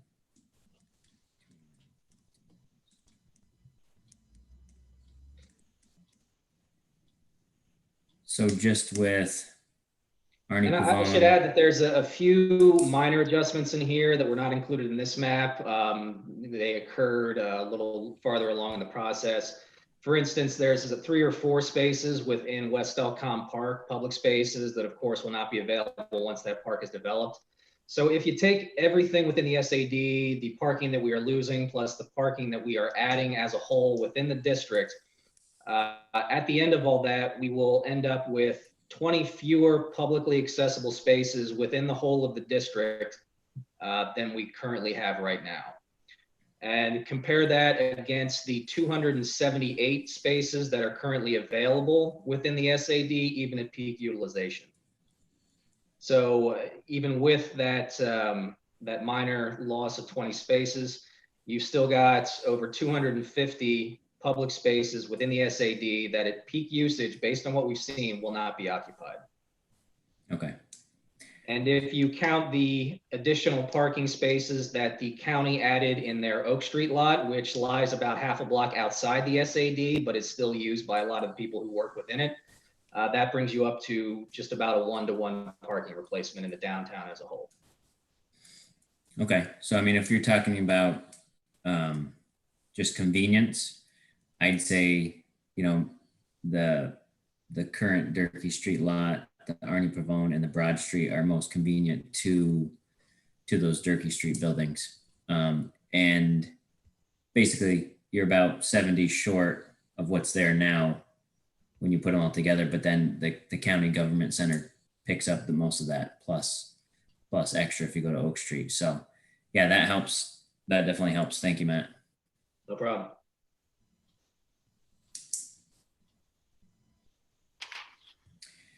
So anyone have any questions on this or any more questions for Ethan or Prime as far as parking? I have sort of a budget question. If we're going to have paid parking, can the city actually afford to have, pardon my phrase, a meter maid? It won't be a meter maid. It'll be a something method somehow to keep people moving so that they don't take a parking space for 4 hours at lunch. Or to make some parking spaces, I know some are 15 minutes now for running into the bank. Some are just an hour in some places where you might be getting a coffee. What is anticipated on that with our budget situation of not being able to have enough people to staff jobs? Sure. For the parking system itself, it was always the city's intention to make to create a financially self-sufficient system. So a system that at the very least can cover the costs involved in its operation, including any payroll expenses that would be required to employ a parking enforcement officer, which the city currently has, and any additional staff that might be required in order to effectively manage the system. So we would endeavor to set parking rates, whether it be for permits or kiosk hourly rates, just high enough to cover the costs of the system, but not any higher than that. We certainly don't want to charge any more than we have to in order to effectively manage the system. So the intention is to have this parking system have no burden on the general fund. It would simply be a self-sustaining system that pays for itself.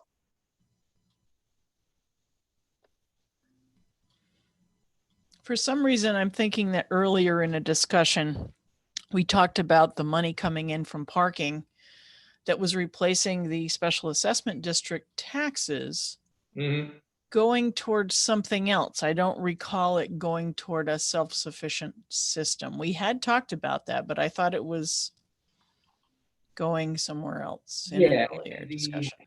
The replacement of the city's special assessment district, which right now is about $70,000 a year from all downtown property owners, that would be factored into the parking rates that are charged by the city. So that would effectively be treated as an administrative cost of the system simply because it is needed to maintain the lots as they stand, basically replacing the special assessment levy that exists now. So it would be replacing that special assessment levy plus the administrative costs of any personnel plus any technology costs on top of that. Matt, do you know about how much those additional costs above the 70 are, the administrative and tech costs? The upfront cost for the kiosks, depending on how many we buy, I think based on the number that was recommended by the Parking Advisory Committee, it was, Ethan, do you recall the number? I think it was 13 or 14 kiosks at about 5,000, 6,000 a piece. That's roughly correct. Yeah, I mean, we can go back and look at those minutes, and if there's any corrections to that, we'll pass it forward to the board. Yeah. So Kurt, I don't have an exact idea, but you know, it's something that if you would like further information, we could put that together for you. I'd like to ask a question, Dean. The 50 spaces that are being turned over for public parking, if your parking need should reduce, will you be increasing the number of spaces available for public parking? Oh, he's muted. Dean, you're muted. Okay, sorry. There's 86 stalls, I believe, on that lot. So the concept is going to be, you know, we're going to have a gate there. We are intending to charge for parking, you know, mostly to handle our maintenance and upkeep of the lot. We're not, you know, we may end up just keeping all 86 hourly. We may have a little bit of an overflow demand from the apartments that we may have some extra monthly stalls. But if not, we certainly would prefer to have the revenue to help offset the cost, and therefore we would open them up, all of those up to the general public. I got a feeling more than 50 will likely be opened up to the public. But I think what I imagine, Rick, and this is Turner, to answer your question, I got to imagine like that's going to be addressed in an agreement, a parking agreement that will stipulate. Well, yeah, no, it is. The 50 stalls already are, and we have to dedicate 50 stalls that we can't enter into any long-term arrangements with our tenants on. So that is in the, I believe, we got a bunch of agreements, but I believe that's addressed in the development agreement right now. Okay, but as the number of parking spaces, say that number should go down because you have more residents than you anticipated that are working in the downtown district, your available parking could go up because theoretically they may not need vehicles. But if that scenario should ever happen, you would make them available for. Absolutely, yeah. Yeah, it wouldn't make sense for us to not have those available to try and generate some income for the upkeep. So my gut is that we probably will have extra spaces, but I don't want to commit to that till we see. I don't want to lose rents because of it. But we are committing to making 50 available to the general public. Again, my gut is it'll be higher, but we'll have to see where it goes. And again, I'm going to guess that at least 20 of our apartments will be walking to work in one fashion or another. I'm going to ask you, Dean, can I ask you a question? Sure. I realize these apartments are fairly expensive. That's the whole point. And you're talking about these people walking to their jobs. What jobs downtown do you think these people are going to be working at that can make the kind of money to afford your apartments? Well, so in your MSA, there's about 80,000 people. 58% of the people in your MSA make in excess of $50,000. So 58% of your population that we will likely draw renters from can afford our apartments. And it may be a household of two people making 50,000, but at 50,000 at a 30% to 40% for income to monthly income for housing, they would be able to afford our apartments. So you have 32% of your population are renters right now. The national average is closer to 37%. A lot of that's probably because you have a lack of product available right now for quality housing. So there's plenty of people downtown that are making, over $50,000, and 58% of your MSA right now does make over $50,000. Marissa, I'd also like to add that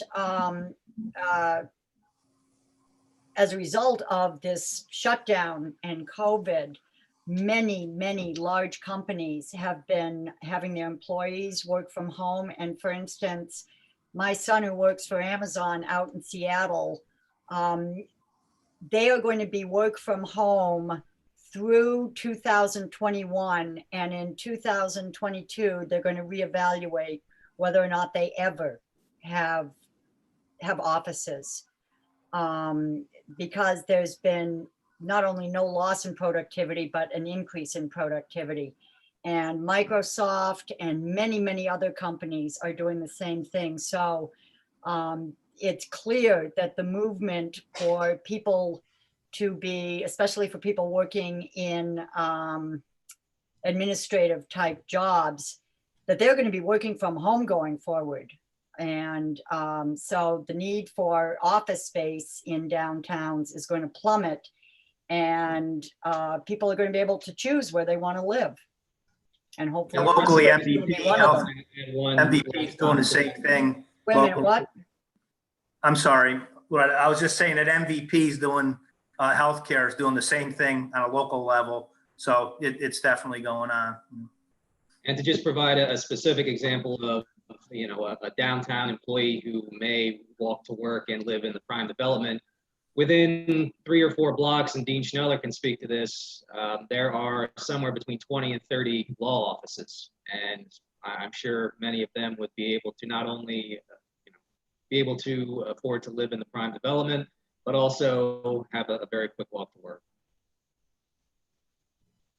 I agree with you. It's just that I do taxes for a living. So I see what people make. I see where they live. And I'm thinking if you're a lawyer in general, you're probably not going to want to live in downtown Plattsburgh. You're going to want to live on either in Peru, okay, or Trafalgar, etc., Kelvin, some of those really nice houses. If they make that much money, they can afford to buy real estate and they want the equity. They don't want an apartment unless they're a, pardon me, a single swinging guy wants a nice apartment downtown. Matt, am I looking at you? I don't Well, know you if know, you're a single swinging guy or not. I think that is a population that exists, you know, It young is. single executives.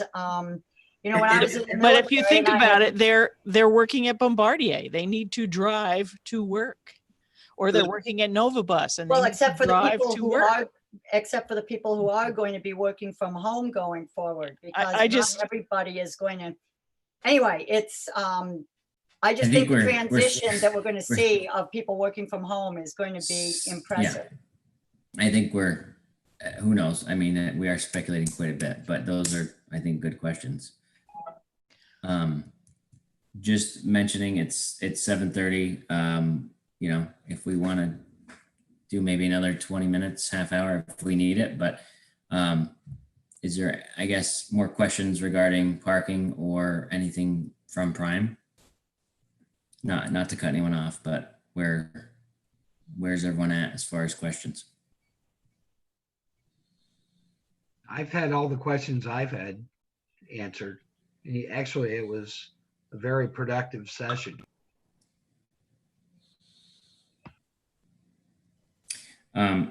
Charlie, just one thing I wanted to mention, just to put it on the record. I know that since the zoning board didn't vote, we may be surpassing that 62-day limit after the public hearing. So I just wanted to make sure that the planning board and the applicant are on the same page, that we are planning to take action as soon as we can. Sure. Yeah, we completely understand, and we gave the ZBA an extension to their July meeting. So I think they meet before this board in July. Right. Yes. So, you know, it would be our hope that the ZBA would take action at that meeting and allow this board to take action at their July meeting. You know, one of the things that struck me, and I know special meetings are a lot easier now with Zoom, but if this board would like to see Steve's renderings and discuss them before a scheduled vote is to occur, or as you're going through the resolutions, because I believe the intent was some of you will be meeting with Dean and talking about the resolutions. And this is a very big topic of those resolutions. Yeah, that was something I was going to bring up. Okay. You know, that was and it's a decision, yeah, we'll have to make as a board if we want to have a special meeting. But yeah, if we do, I think it wouldn't be a pointless meeting, but it wouldn't be as fruitful if we don't have the renderings that we're looking for, because I think that's one big part of finalizing the finding statement and the resolution. So yeah, it sounded like a very productive conversation earlier. I mean, Steve, I guess that's the question for you. How quick of a turnaround do you think? I mean, 2 weeks or a week or 3 weeks? What do you think you need? Well, you know, deadlines are good to create a sense of urgency. So when would you need it to have it in time? Well, I guess then we go back to the board and say, you know, would we like to have a special meeting maybe 2 weeks out, which would put us 2 weeks from now, 2 weeks prior to the next meeting, try to get the finding statement finalized. Obviously take a look at what's been given to us from Steve, and whatever Ethan, you know, sends for parking. So and then 2 weeks from now is like Monday, 4th of July, Monday. yeah. So how about the Wednesday of that week, maybe earlier in the day I or can something do like that? Wednesdays. I can't do Thursdays at all anymore in the evening. How did the 12 o'clock noon work for everyone? On what date? Say Wednesday, July 8th. Should work. let's just let everyone check their calendars and see if that's available. And that should be enough time, Derek? Okay, thank you. If We appreciate if I have it Tuesday, is that sufficient before? Yeah, I think as long as, you know, the day before, that gives everyone a chance to at least look at it, but we'll be obviously looking at it more thoroughly on the meeting and maybe having you kind of take us through. Okay. So does Wednesday, July 8th at noon, does that Fine. not work for anyone? Works for me. Let's see, do we have everyone? I'm good with that, Derek. Okay. Loretta, Reg. Yeah, I'm good. Kurt. I've got a conflict, but I can work around it. Okay. Loretta, you're good? Can I ask a question? I'm sorry, Dean. The current executive order is through July 6th. If we held a meeting July 8th, do we have to have it at City Hall? That's a good question. I haven't checked the executive orders, at least today or yesterday, so I don't know if there's been a recent one extending the time frame. But yeah, that's a good point. I think I can look into this as well. I believe that executive order to July 6th relates to the ability to do public hearings by Zoom. So I think as long as you're not having a public hearing, you should be okay. But I will also lend our services in making sure that everything's covered by executive order to the extent needs to be. Okay, and then when it's not, then yeah, we'll have to deal with this in a larger issue because the council meetings have been all on Zoom, the zoning board's on Zoom, every committee has been. So let's schedule for now tentatively. If there's an issue, we'll let you know. Yeah, we can assume that will be a Zoom meeting, 12 o'clock noon on Wednesday, July 8th. If not, if something else changes, we'll have to move the location or see if we can still do the Zoom. Okay, so I think that's a good date to shoot for, and we should have everything we need as far as the questions that we've put forth today. So just again, to reiterate, the renderings from Steve showing, you know, the stow brick on the wings, on all street fronts, and along the back, along the riverfront. What else am I missing? Anything else? That was all I had, was just we narrowed it down to one issue. So I thank everyone. This was an incredibly productive meeting. It's probably not a coincidence that I didn't talk much. It was a productive meeting, so thanks everybody. Thanks, Charlie. Okay. And Derek, in the meantime, I can work with our council to finalize all of the edits you guys made at the Friday meeting. I'll have that done by July 8th or before to send around to everybody. Perfect. Yeah, because I think the things that were outstanding were pretty much just based on parking and the building materials. So And some small details to fill in, but yeah. And So we don't can- forget that each of you were supposed to read each of those resolutions for similar edits that would happen that are, you know, piggybacking off of our. Right. Yeah, I think a lot of those, we may be able to just be able to copy and paste right from the finding statements because it seems like some of them are. So once we get the finding statement set, we can set the resolutions. Dean Schneller, as far as appointing liaisons to go through the resolutions, do we need to do that now or can we do that privately? I mean, through email? Yeah, I mean, it's either way, it doesn't matter to me. Okay. I mean, it's a quick conversation, but email, you know, it's I guess better if we're all just doing it right now, if you want to have that discussion right now. Okay. But it's good either way. I was gonna say just email. It's easier if everyone's okay with that. Would the board mind letting the applicants know by say Thursday of this week who they intend to appoint to be the liaisons, just so we can start that process? And this is just so everyone understands, this is to have 2 liaisons from the board work with our legal counsel and the community development office to finalize the resolutions. Correct. Yep, and I'd say the word appoint is a bit too formal. I think it's just an informal way to expedite and use our time most efficiently.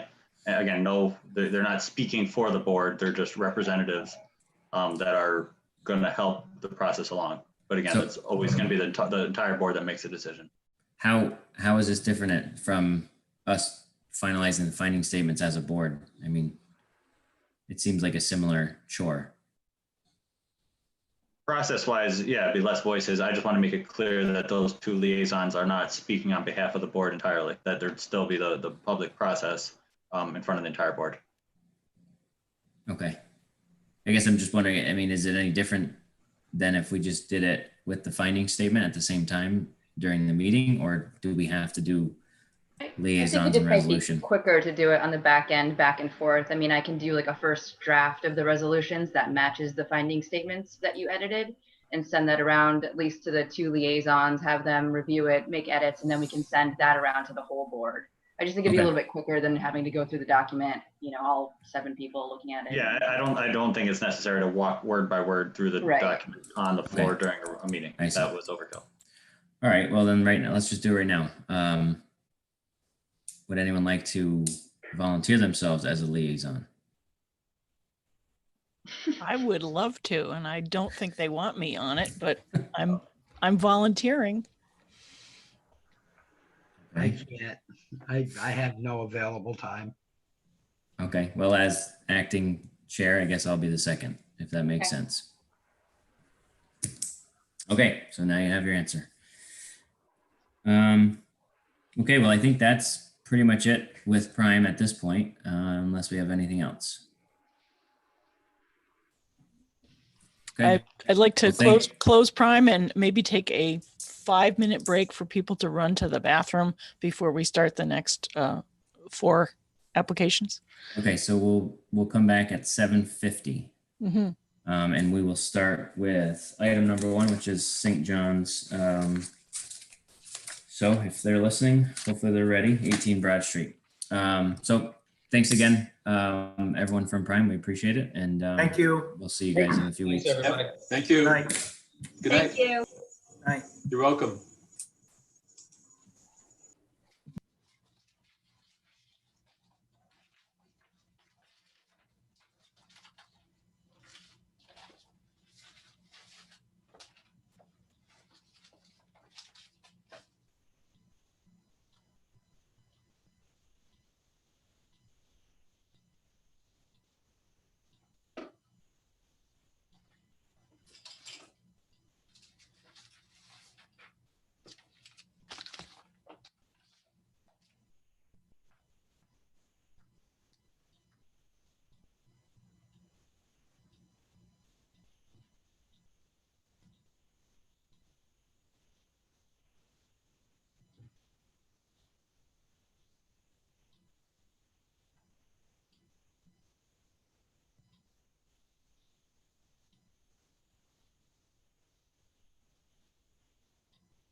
Okay, out of acting board members or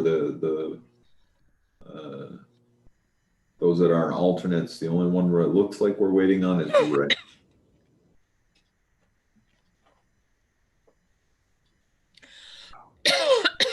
Give it a few minutes.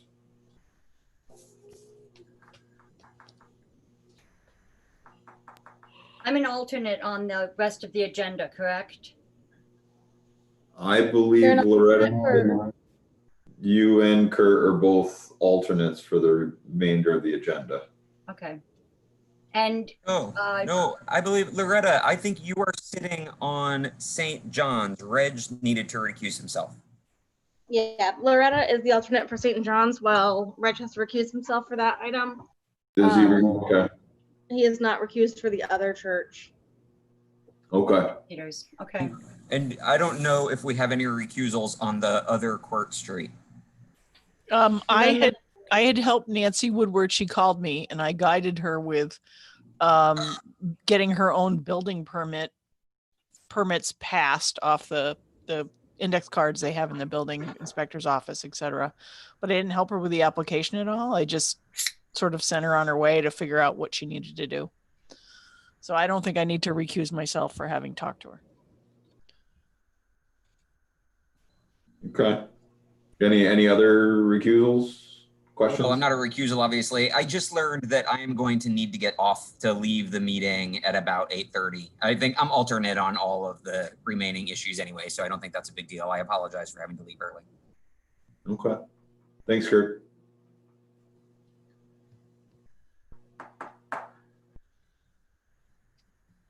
Okay, with that said, if Reg is recusing himself from the St. John's application, then we would have a full board here with Loretta stepping in for item number 1. We could get started. Dean, any question about that, Dean? Okay. Okay. Moving on to our next agenda item, which is Planning Board Application 2020-10. This is 18 Broad Street, St. John's Church. Request to reconstruct a heated handicap accessible ramp on the south side of the registered historic site known as St. John's Rectory at Zone C. Tax map parcel ID 207.19-3-17. The applicant is St. John's Church. Elena, maybe you can give us a brief overview of where we are with this application, which is a returning application from last month. I sure can. Okay, so this project was in front of the planning board last month, but it was tabled because the board wanted additional information, including renderings, coordination with SHPO, and also confirmation that the ramp was ADA compliant. So again, this is a request to construct a permanent handicap accessible ramp on the south side of the St. John's Rectory. There's currently a wooden ramp that will be removed to construct the new concrete heated ramp. So this is a site overview. These are the same slides we did last month, but for the record, I'll just go through them really quickly. So this is the location of the property on the corner of Margaret, Broad, Oak, and Division Street. This is the zoning map showing the property is in the central business district. This is just a confirmation. This is the historic overlay, is the yellow. This is just confirmation that the site is a registered historic site. Site photo from Margaret Street. This is the property here. Last month we said this is kind of a useless photo because you couldn't see it from Margaret Street. This is the Google 3D image. Here's the church here on Broad Street. And this is the rectory to the east, where the ramp will be installed on the Margaret Street side. This is the CRIS form. Let me see here. The next slide has an actual description of the rectory. Excellent condition, combination of colonial revival and Gothic revival style features. Also a good example of Quebecois architectural influence, which is rare to find outside of Quebec. So that is the historical significance of the building. Constructed around 1909. This is one of the original images submitted by the applicant. This is a picture of the porch. This is the center part of the porch where they're proposing to remove the bottom portion of that window and where the ramp will come in. This is the pictures of the existing ramp. These are the same images that you guys saw last month. This is the ramp to be removed. Again, same images you saw last month. This is the site plan for the proposed ramp at 5 feet wide with 3 separate landings. This is a new rendering that was sent to you this month. This is one of your requests. As you can see, it's sort of basically an elevated sidewalk at its base with the ground built up around it. They're showing the railings here in white, but that was just for contrast against the black and white photo. If the project is required to have railings on the ramp, they are proposing them to be the black wrought iron, which are similar to the railings you can see over on the church steps across the parking lot. Here's a picture of the railings as black. As you can see, the land up around the sidewalk would be built up. And there's technically not a need for railings. The project has coordinated with Joe in the inspector's office. He is our city ADA compliance officer. He reviewed the specs as submitted and did make a statement that railings were not required to be ADA compliant. In addition, SHPO did review this project. In the initial submission that I did through the CRIS system, SHPO provided a consultation letter that essentially said that they would prefer the applicant to not come into the building through the front facade of this porch. They thought it would negatively, impact the historic architecture facing Margaret Street, and preferred that the applicant, utilize the same entry that they're using now on the side of the porch. But unfortunately with Chris, there's not a lot of room to add additional narrative. So I asked Ray from JFP to coordinate directly with SHPO and give them a little bit more background information as to why they're proposing to put the ramp where they are. And he did do that, and SHPO, with that additional information, provided a second review letter that said they were okay with the ramp coming into the front of the building through that middle archway, as long as they did not use railings. So they suggested a simple sidewalk, elevated sidewalk with no railings. And like I said, Joe reviewed that proposal and said that it would meet ADA compliance without the railings as proposed. Let me see if I have any other pictures here. Now, this is just an example of the railings that are used across the parking lot of the church, the black wrought iron. If the project is required to use them, this is something similar that they would use. This is the SHPO letter that I was just talking about. So this is the second review letter that they sent us. It just basically says, based on the review and the opinion of SHPO, that the proposed project will have no adverse effects to historic and cultural resources. So in addition, they encouraged the use of landscaping and all their alternatives to eliminate the use of railings along the ramp, but also meet ADA compliance. This is an email included in here just so you guys could see for the record that Ray provided the specs for the ramp to Joe, and Joe did respond that based on those specs, it would meet ADA requirements. And that's it, that's all I have. So the project did provide a seeker part 1 that was reviewed along with supplemental information. This was determined to be an unlisted action. After we review the project and talk with the applicant, we can complete seeker part 2 together. So now I'd like to hand it over to the applicant to discuss with the board. I think I'll leave it to Ray at the moment. Yeah, so basically, I mean, we would prefer not to have railings as well as SHPO. We didn't feel they were necessary from the start, but they were brought up in the last meeting, so we decided, to put them in, and it basically gives you some aesthetics to see what's going on here. As I described in that email to Joe, we intended to have 3 to 5 feet of flat level surface with the ramp, and then grade away at probably a 3-to-1 pitch. So he agreed that there was no necessity.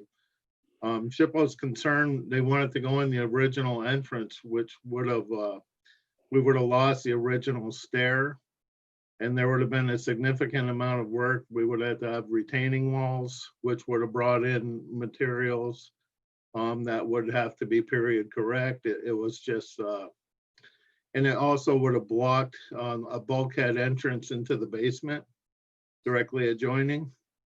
And in the end, SHPO's major concern was that the roof that we see here on the side for the temporary ramp and the ramp itself would be removed.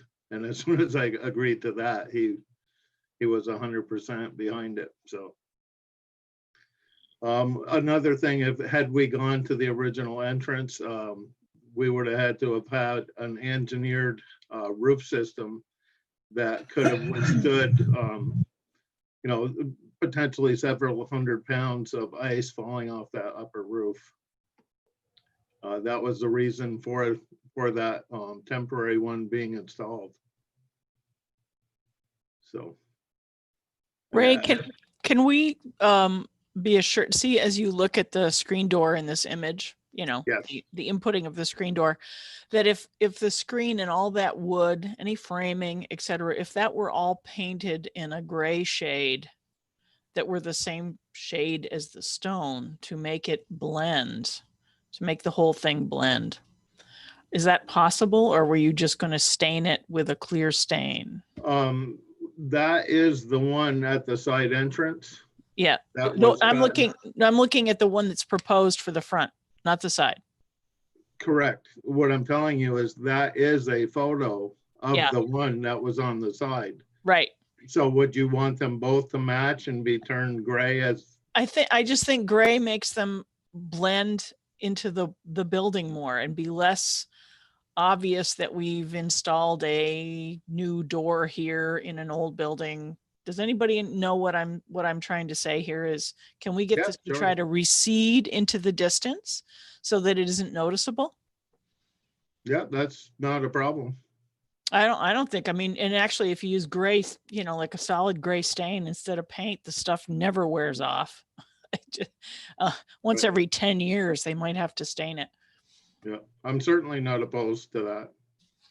I'm not opposed either, just the realization that those porch other bays are screened in as well, and they have the natural wood just like that door is currently.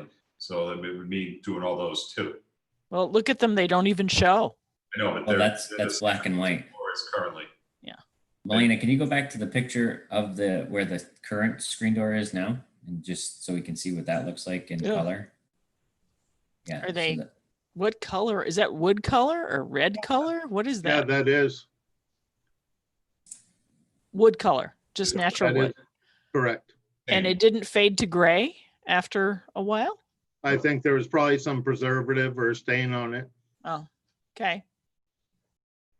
Well, I'm just trying to make everything that you've installed here blend into the background. Yep, absolutely. And I would make note, there has been mention of this being the Margaret Street side. The actual physical address of the building is on the Margaret Street side. This is actually on the Broad Street side, Right. which Mhm. you cannot see from the street. That photo that you brought up, that was the Melina, I think you brought up the original, I think it was a Google Earth street view. You can't see anything. I think that was one of the first shots where it was a kind of a useless photo. Oh, when the leaves are actually out, you mean? Yeah, like now I had to go in on the property in order to get a shot of the building because you can't physically see it from the sidewalk.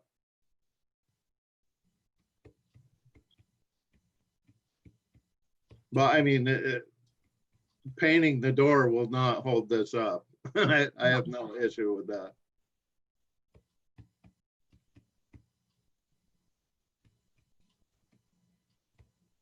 Ray, on the, I understand the determination that Joe made in terms of the handicap accessibility and the rails, and I do think those are in his jurisdiction primarily. The one question I had is just in terms of the gap between the ramp and the existing porch. Yep. That grading will be a little different than just 3-on-1, back, I believe. That's gonna probably be a slight funnel. Okay. Back towards where you see the 22-foot dimension. Okay. It's just gonna funnel back that way pretty much as the current berm has it going now. Okay. I mean, my only concern, once again, just in terms of a practical, if someone goes off that ramp, they're not going down into a hole. Absolutely. Yep. So. Yep. We can at least maintain 3 feet minimum of flat and still have pitch away from the building. Okay. My second question is, I know as you develop your plans and you move into construction, Joe, I think made his written comment is that he believes that, railings won't be required. Yes. But if for some reason you got into the work and something was determined that, railing was required, would you accept that this board, one of the things I thought was that we would simply say if it was required of the building department, that it somehow matches the existing railings on the church today? And my response would be, which railings? There's like 5 different types. I sort of saw that too. I was thinking the one in this picture in the distance, maybe. Yeah, there's some twisted wrought. Those are big knot ball. Okay. I think we would go for a smooth rail, but the same color, same diameter. We just probably would not opt for those big knot fittings. This is the only one that has those. The rest are like you have twisted wrought iron with a finial cap on them. There's like 5 different styles. Okay. I mean, these are the closest to, but we would certainly, we were going to go with 1.5-inch steel pipe, fish mouth, everything clean, smooth. Okay. What our intent was. My goal is simply for the board to at least address it so that if for some reason in the building codes review, you ended up needing railings, you don't need to come back to us. The only problem with that is SHPO didn't like the railings. So if we're going to give them some kind of provisional way to have railings, we're actually going directly against what SHPO is saying. So well, SHPO did say that if there was a way that they were not necessary, they would prefer that route. Yeah, they weren't totally. We generally prefer that too. Yeah. Let's say this, Marissa. If for some reason railings were required by the building department, the applicant would have to obtain SHPO concurrence with their plan. But generally, they don't need to come back to us if they can get concurrence from SHPO. And again, we're back to who's monitoring that. Yeah, I wouldn't say they'd really have to go back to SHPO though, Jim. I mean, their letter says that they encourage design if it meets the code requirements. So I would say if it doesn't meet code requirements without railings, then that's okay. Then they have to use railings. I wouldn't say that they'd have to go back to SHPO. I don't think they were really looking for that. I'd feel better if we actually had the picture of the railings that we are going to approve. Oh, okay. Well, which we don't have. We have the pipe and ball version, which I think is kind of interesting looking. But anyway. So are you suggesting, Marissa, if there is for some reason any kind of condition with these railings, they come back to us? Yes, absolutely. Okay.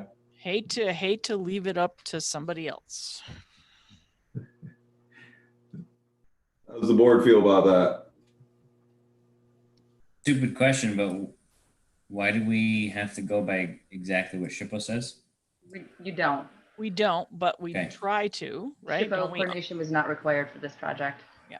Right. And it seems pretty kind of open what they're saying, that they prefer it, but they're okay with it either way. So I personally don't think that we should have them come back. I mean, there was another visual of pipes or the railings that were they emailed to us, or was there somewhere else in there? There was another First Church or something that was in there. Yeah, that was an example where old meets new, right around the corner of First Church. Do we have that, There Melina? was new aluminum railings on the lower stairs. That was in the initial first package that was sent in that we looked at last month.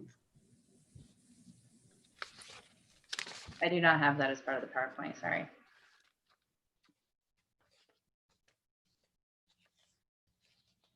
But it was, you had the authentic period correct original ones up at the church. They were just a smooth pipe rail, top rail, mid rail with vertical posts, all smooth. And then the lower section was new aluminum with going level on the landings, 1 foot, and returning back to the post. Fairly typical modern style rail. But again, that was acting as a railing, whereas this would be a hand rail only. So two different animals.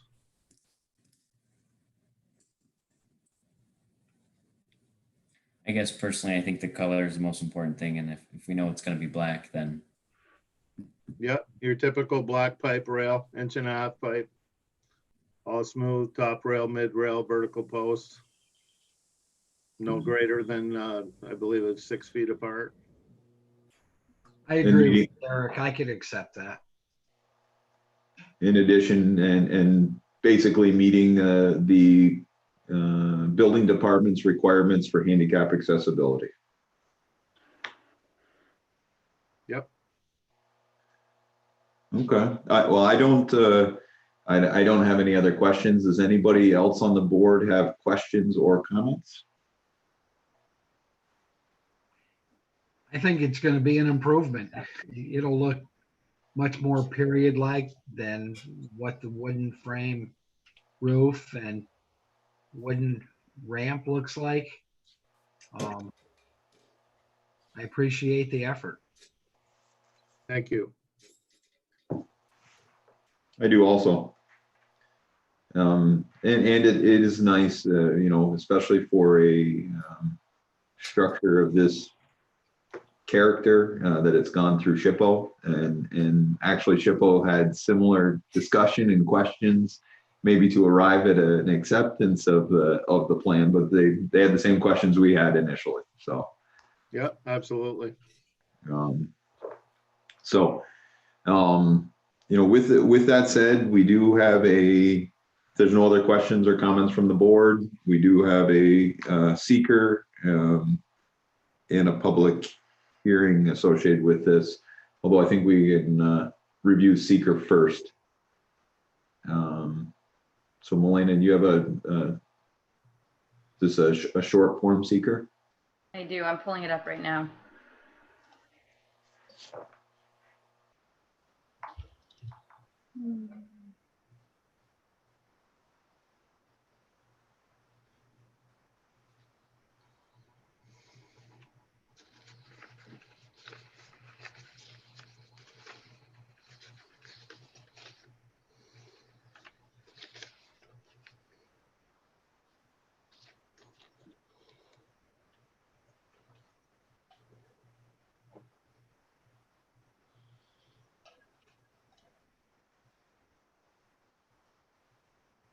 Okay. So this is seeker short form for Planning Board Project 2020-10, 18 Broad Street, St. John's Church. As I said earlier, we did review and receive part 1 and determined this to be an unlisted action. So this is the Planning Board completing part 2. So question number 1 on part 2 is, will the proposed action create a material conflict with an adopted land use plan or zoning regulation? No or small impact may occur, or moderate to large impact may occur. So if I don't hear from anybody or nobody raises their hand, I'm going to check no or small impact may occur. Oops, what is this? Okay, close. Number 2, will the proposed action result in a change in the use or intensity of use of land? Will the proposed action impair the character or quality of the existing community? Number 4, will the proposed action have an impact on the environmental characteristics that cause the establishment of a critical environment area, CEA?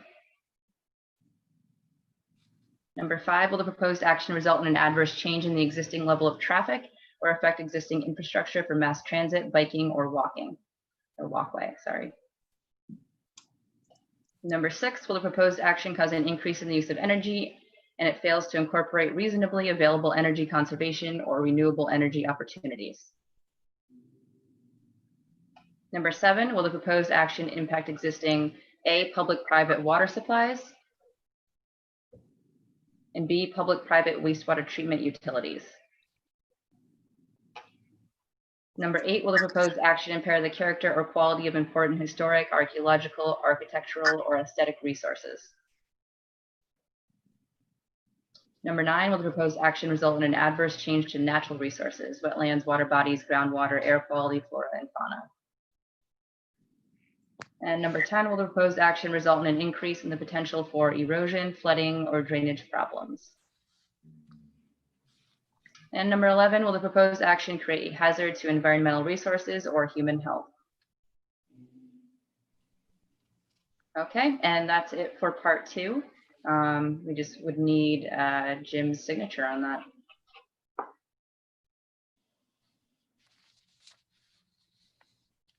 Okay. With the completed part 2, we still have a resolution, Milena? We or do. A draft resolution. So I guess with the completed part 2 and no moderate or large impacts identified, you have a motion on the seeker. I'll make the motion to accept the staff's recommendation. If we find no significant adverse environmental impact. Okay, a motion. Do I have a second? Second.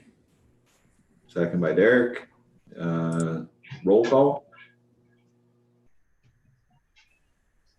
All right. Marissa Gilbert, Yes. Derek Rosenbaum, Yes. Rick Perry, Yes. Loretta Reedsma, Yes. Jim Abdullah. Yes. Okay, moving on, we do have a public hearing associated with this application. I will open the public hearing to comment. Ethan, if you can let us know if there's anybody raising their hand or requesting to speak. There is no one. The only 2 people in attendance right now are the next 2 applicants. Okay.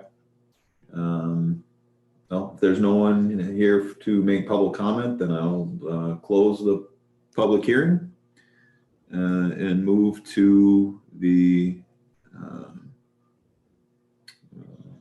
proposed motion for the application that's been presented to us. We have a pre-printed resolution, resolution number 2020-10B. But it incorrectly still mentions the downtown historic district. So I'm going to edit out those words. And replace them with, let's see, St. John's Rectory as a individually nominated historic site. Okay, some wording to that effect, not the downtown historic district. And also adding that we're required, well, again, according to the final submitted plans is probably somewhere in here. And also that they wood that's being added be either painted or stained gray to match the stonework.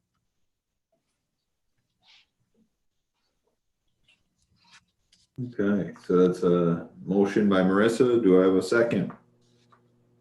Second. Second by Rick. Any further discussion? If not, roll call. Eric Rosenbaum, Yes. Rick Perry, Yes. Loretta Rietzma, Yes. Jim Abdallah, Yes. Marissa Gilbert. Yes. Okay. Thank you. Thank you. I got bumped off my computer. I was sorry about that. You lost me for a while. No problem. You came for the important part. I pulled that up on my phone. I was like, oh, I got to get back to this. Okay.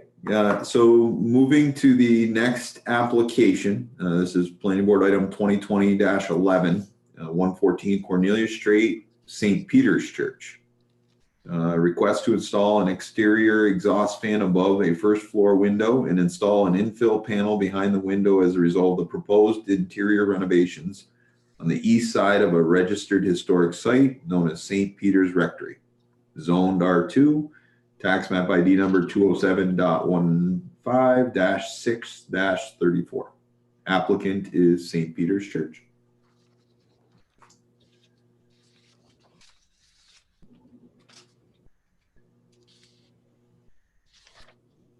Melena, you're. I'm muted, I know. Are you muted? Okay. Okay. So this project was in front of you guys last month as well, but was also tabled because you asked for additional information and alternative designs. So the project is back with those alternative designs. I'll go through the slides really quick because you did see them last month, but for the record, we'll review them again. So this is a site overview of the property on Cornelia Street, very large property, a large parking lot and green space along North Catherine Street, Elm Street, and comes out on Montcalm. Here is the zoning map showing the property is in the R2 residential district.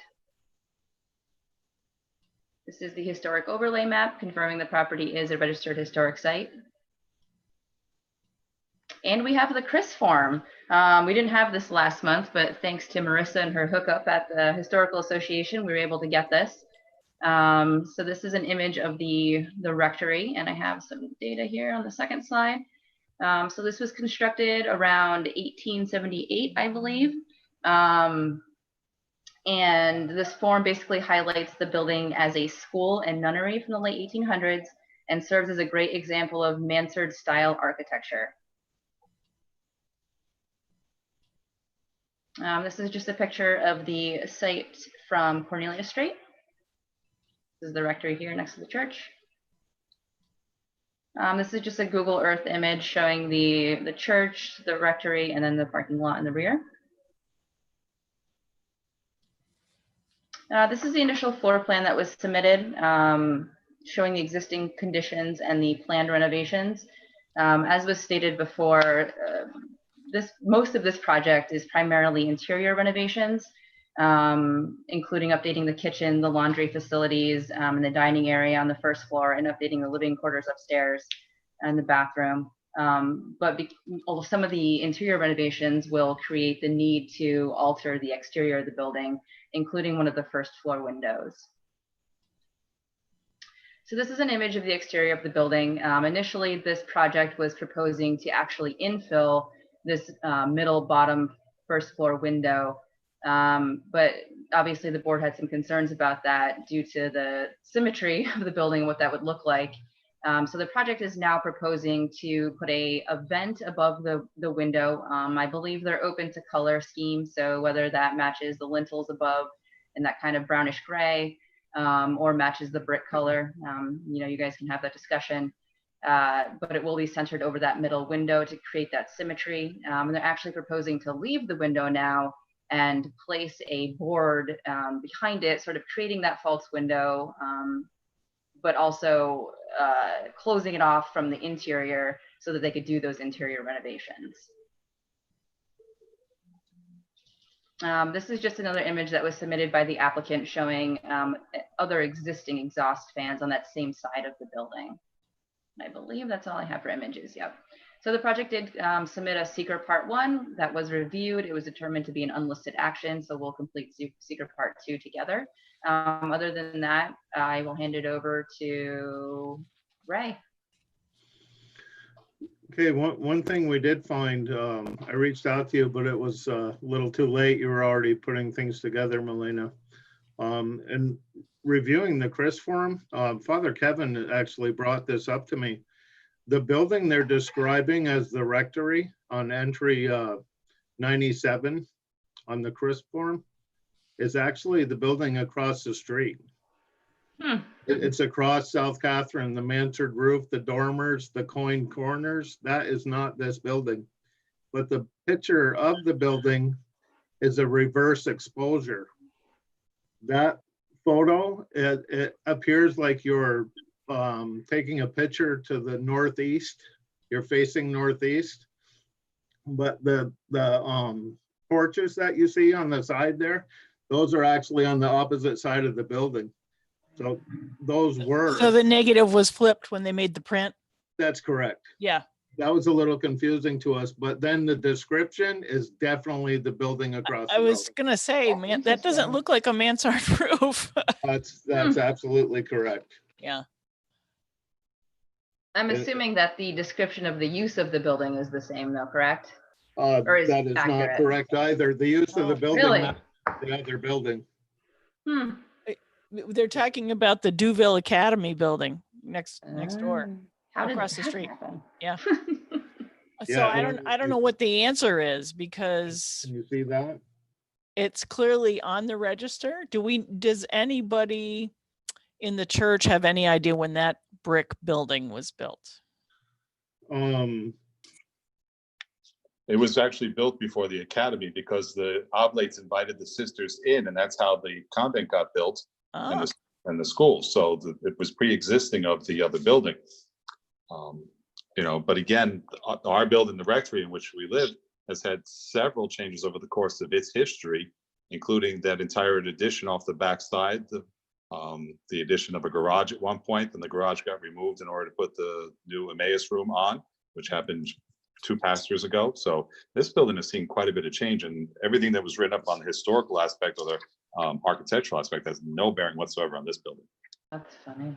I can see at the bottom of the Chris statement, they're quoting, it says the 1899 Industrial Edition, but it's actually the 1897 Industrial Edition, which is available at the Historical Association. Available, was reprinted in like 76 by Cornerstone Books. So they're getting the information out of a publication from 1897. So clearly somebody's been confused since 1897. Marissa, I'm friends with Father John Yankovic. I could ask him because he did an awful lot of research. Sure. You know, on the church when he was putting on the new roof. Right. And then, of course, when he was putting together the Emmaus room. So I'll just ask him, just out of curiosity. Yeah, because that clearly that description on the Chris form that they're pulling up from the 18. Yeah, no, it's the building next door. Right. Yeah. Yeah. No, I'll ask him and get back to you on it. It makes me actually want to look at the Chris form for the Duville Academy in case somehow they've got the descriptions are reversed. Anyway. So minus that clarification on some of the history, I don't see any reason why we still can't consider this application. No, it's an improvement over the info. This is, yeah. Just for a better understanding, I intended to get a panel of 3/4 inch MDO board. We'll paint it a very light gray to put against the exposure to the exterior. And I have enough wall thickness cavity to have a 6-inch insulated wall infill on the inside and still leave the window intact. Worst case scenario, we discussed in the event that we develop gases or moisture, I'll drill some small weep holes at the bottom of the sash to allow it to escape. Yes. Other than that, I don't foresee any issue. Okay. As far as the, I guess one of the other comments that Melina touched on real briefly was the whether the board felt there was a specific color for the vent. Yes, we're certainly open to any color you want. we're not gonna let that hold up this whole job. I'm happy with the way it looks now. I mean, as long as it's not silvery, okay. Right. A Some nice kind of neutral. a matte color. It looks fine as it is. I don't think it needs to be red, but if you could get it in a color that matched the brick, that would be nice. But I think it's going to be tough. Yeah, well, we can certainly paint it, Yeah. we could get a matching color. I sort of like the idea of trying to match the gray color of the window header instead of trying to seeing that brick has an awful lot of looks like white looking mortar, Yeah. Yeah, Yeah, I it's agree. that light tan earth tone. Yeah, the putty color I like.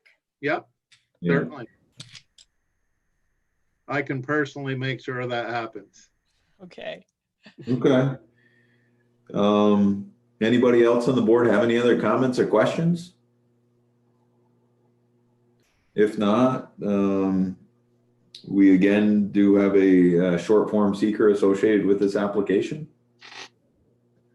Elena, maybe if you can guide us through that, the part 2. You know how I love reading these questions over and over again? Okay, so this is the seeker part 2 for planning board project number 2020-11, 114 Cornelia Street, St. Peter's Church. Again, we did review seeker part 1 in the supplemental information, determined this to be an unlisted action. So now we'll complete seeker part 2. So number 1, will the proposed action create a material conflict with an adopted land use plan or zoning regulation? Number 2, will the proposed action result in a change in the use or intensity of use of land? Will the proposed action impair the character or quality of the existing community? Will the proposed action have an impact on the environmental characteristics that cause the establishment of a critical environment area? Number 5, will the proposed action result in an adverse change in the existing level of traffic or affect existing infrastructure for mass transit, biking, or walkway? Number 6, will the proposed action cause an increase in the use of energy and it fails to incorporate reasonably available energy conservation or renewable energy opportunities? Number 7, will the proposed action impact existing A, public-private water supplies, B, public-private wastewater treatment utilities? Number 8, will the proposed action impair the character or quality of important historic, archaeological, architectural, or aesthetic resources? Number 9, will the proposed action result in an adverse change to natural resources, wetlands, water bodies, groundwater, air quality, flora, and fauna? And number 10, will the proposed action result in an increase in the potential for erosion, flooding, or drainage problems? And lastly, number 11, will the proposed action create a hazard to environmental resources or human health? Okay, so that completes seeker part 2.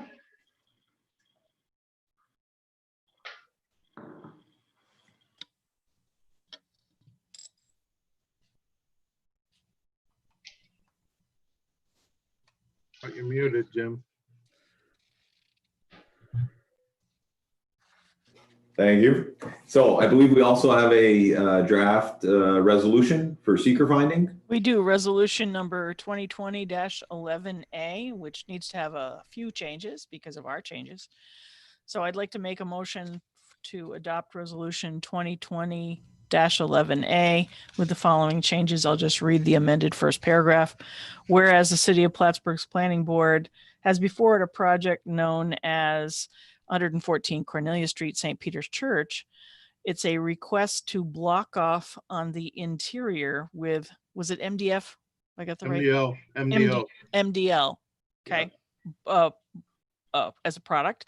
And to insert a small centered vent over the window. And it's part of proposed interior renovations of St. Peter's Church Rectory, which is part of a National Register site. So those couple of changes need to happen in that first paragraph. Otherwise, the tax map parcel, the applicant, et cetera, and the plan preparer, and all the whereases are correct. The final paragraph being that we find a notice of no significant environmental impact. Okay, do I have a second? Second. Second by Derek. Roll call. Rick Perry, Yes. Reg Carter, Yes. Jim Abdullah, Yes. Marissa Gilbert, Yes. Derek Rosenbaum. Yes. Motion carries. Okay. We do have a public hearing again with this application, so I will move to open the public hearing. And Ethan, let us know, is there anyone? No, looking to speak? No. the same two people are the next two applicants. Okay.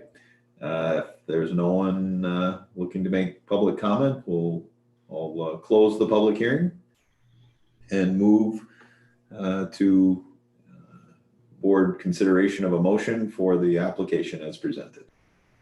I'd like to make a motion, resolution number 2020-11B, echoing the paragraph changes that were in our seeker motion, the same wording, amending the original proposed motion, granting the right to make these modifications to the building. Okay, I have a motion. Do I have a second? Second. Second by Reg. Roll call.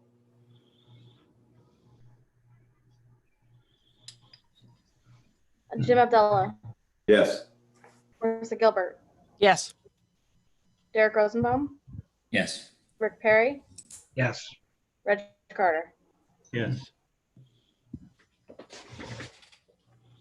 Okay. Thank you very much. Definitely thank you both for considering our comments with both of these applications. You came back with great proposals, and just thank you very much for coming back. Well, thank you. Good night. No, we would like to mention that the CRISP form, you will be looking at that because we potentially have some additional exterior work, particularly in the front entrance is a possibility. So we're probably going to want accurate description of the building. That would be a submission to SHPO. I would think you would have to write to the person at SHPO and say, we're looking at our CRIS form and we've just discovered this whole paragraph is talking about the building next door. And, oops, Shalise is left. And they can perhaps see what else is in the file. Okay. You know, maybe.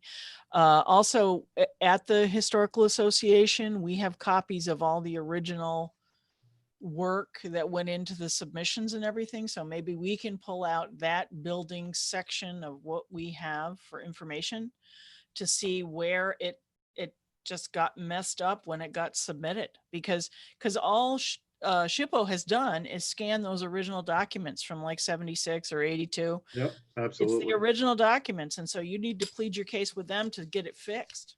Yep, all right. That's good follow-up information. Thank you. Thanks again. Yep. Have a good night. You too. Okay, moving on to planning board item number 2020-12, 119 Court Street.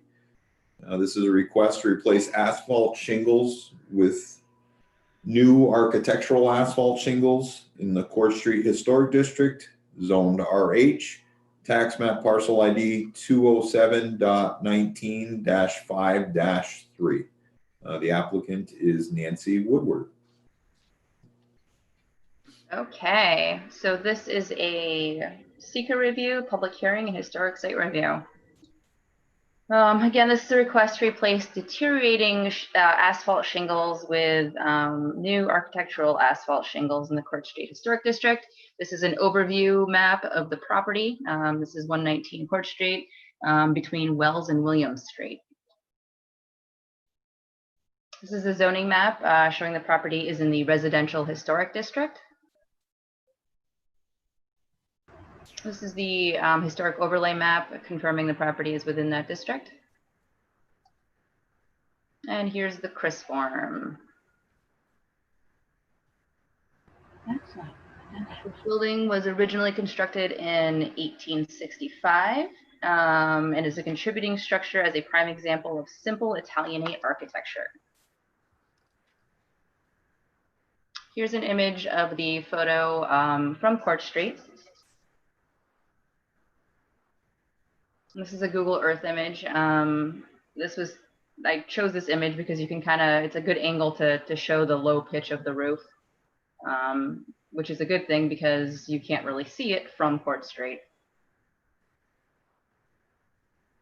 This is just an applicant provided image, sort of an overview of the existing roof layout. This is a document the applicant provided. It's images of abutting properties that also have asphalt shingles in the Court Street Historic District. We have some mixed up stuff there. 122 Brinkerhoff. I'm not sure if that's the right address, but that's the Harris house. And yeah, see the names where it says Jeffrey Lattinville owns that particular house? Yes. That's actually Donald and Dolores Harris's Oh, house. I see. So I these don't are know if the switched. numbers are mixed up or the people are mixed up, but Right. something's mixed up there. Okay. Well, the intent of this was to show that there's other asphalt Right. shingles in this district. Yeah. This is an image the applicant also provided. This is the rear of the property. And this is a close-up image of the deteriorating shingles. You can see they're in pretty bad shape. I believe the roof was last replaced in 1996, so almost 25 years ago. We do have that original documentation as part of your packet. And this is a picture of the shingles that are proposed. I think that's all that I have. Yep. So I didn't really have any comments for this. Obviously, the roof needs replacing, and it's been asphalt at least since 1996. I'm not sure, if before that the roof had been replaced since the original slate. But I'll hand it over to the applicant now to answer any questions you may have. Yes.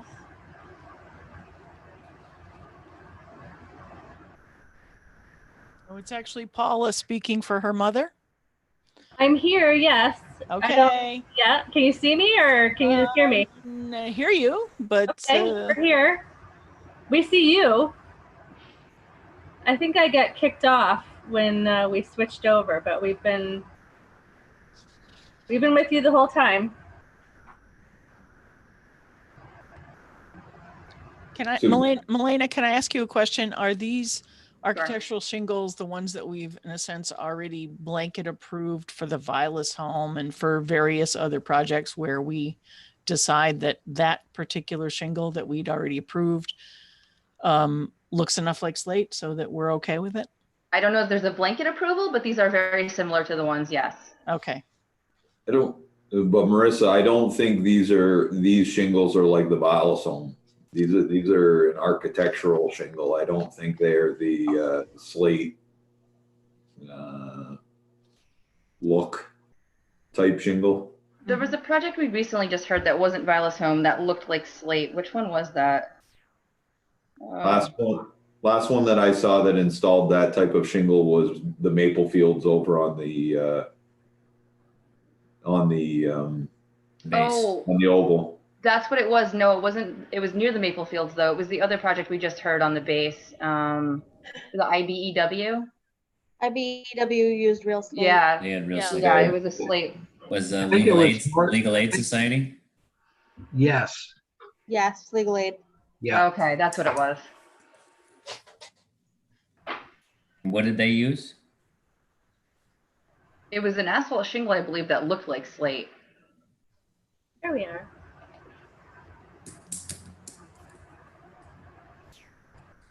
But they're just replacing asphalt shingles with asphalt shingles? Right.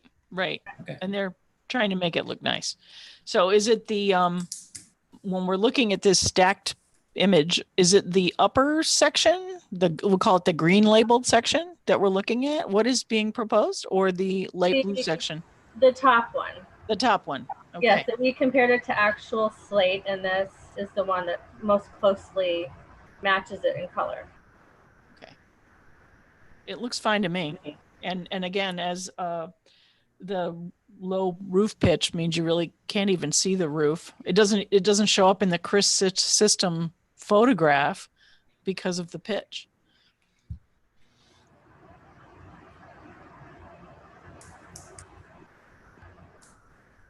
No, you aren't able to see the roof.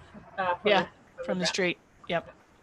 Marissa, I don't know. I didn't find anything in that Chris system that actually even referenced what the roof's It wasn't mentioned. material was. Yeah, wasn't mentioned. So, my only other question, this is a roof replacement for the whole building, porches included? Yes.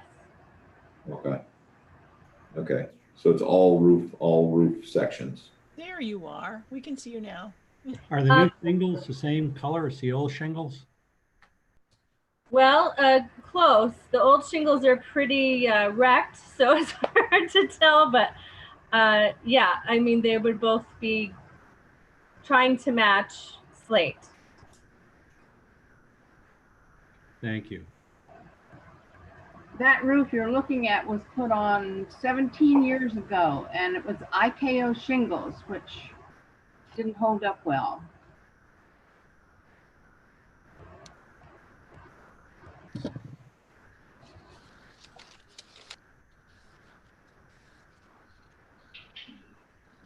Okay, does anybody else on the board have comments or questions? If not, we do have a short form seeker associated with this project.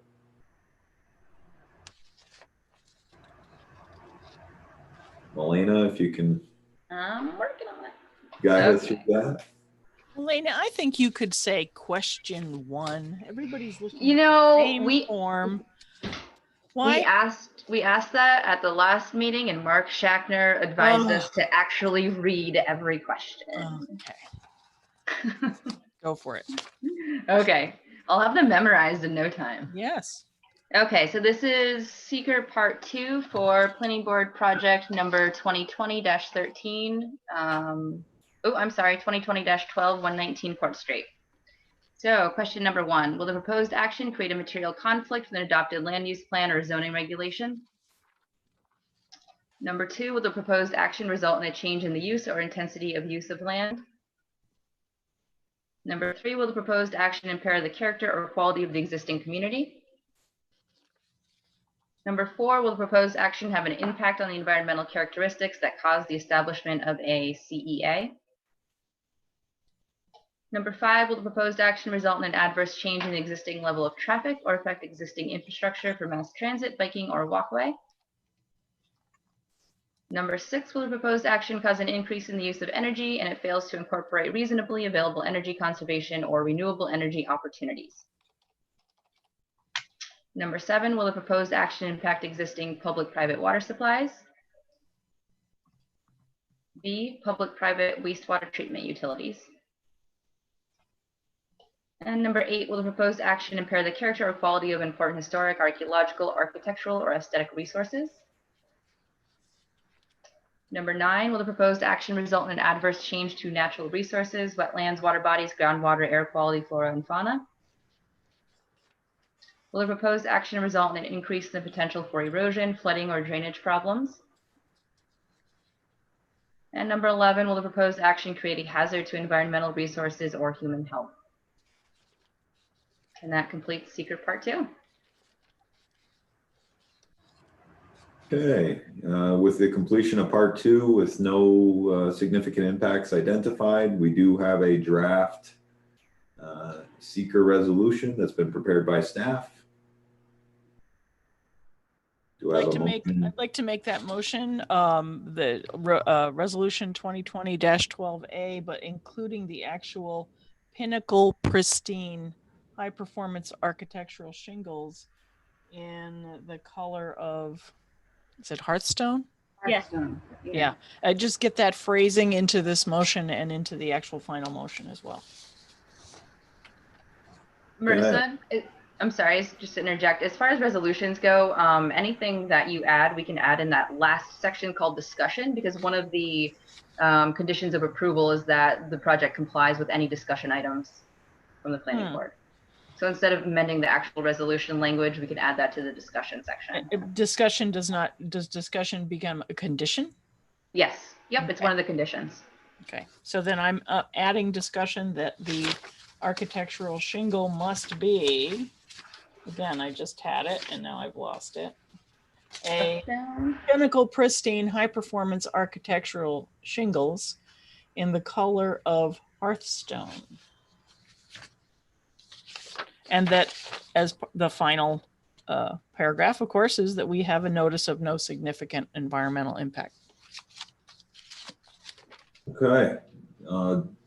Do I have a second? Second by Rick. Roll call? Reg Carter, Yes. Jim Abdullah, Yes. Marissa Gilbert, Yes. Derek Rosenbaum, Yes. Rick Perry. Yes. Motion carries. Okay. We have a public hearing associated with this application. I'll move to open the public hearing. Ethan, anybody here other than the one last application? Nope. Okay. If there's no further comment from anybody, I'll close the public hearing. Thank you very much. Yeah, we still have one more. We still have one more vote. Okay. With the site application as presented. And I just wanted to clarify based on our discussion earlier of the application about any kind of standard shingles we've previously. I think we've had a number of different types of shingles come before us. You know, these are architectural shingles, but I think the shingles, Marissa, that you were referring to, like on the Vallis home, are actually an Owens Corning product brand shingle. Mm-hmm. Just to clarify the record. Okay. With that said, we do have the application as presented, and we have a draft resolution prepared by staff. Do I have a motion?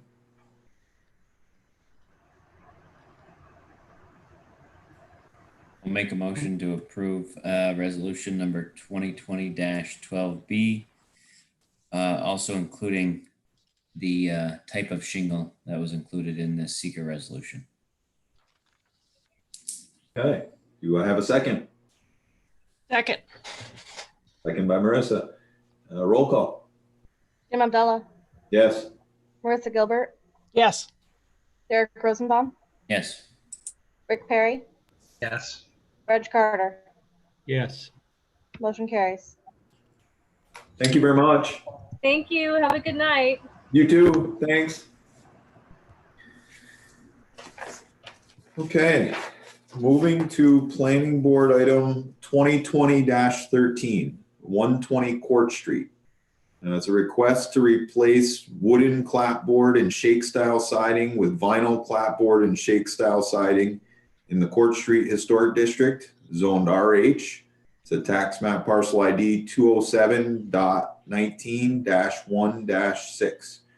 The applicant is Charles Grimshaw.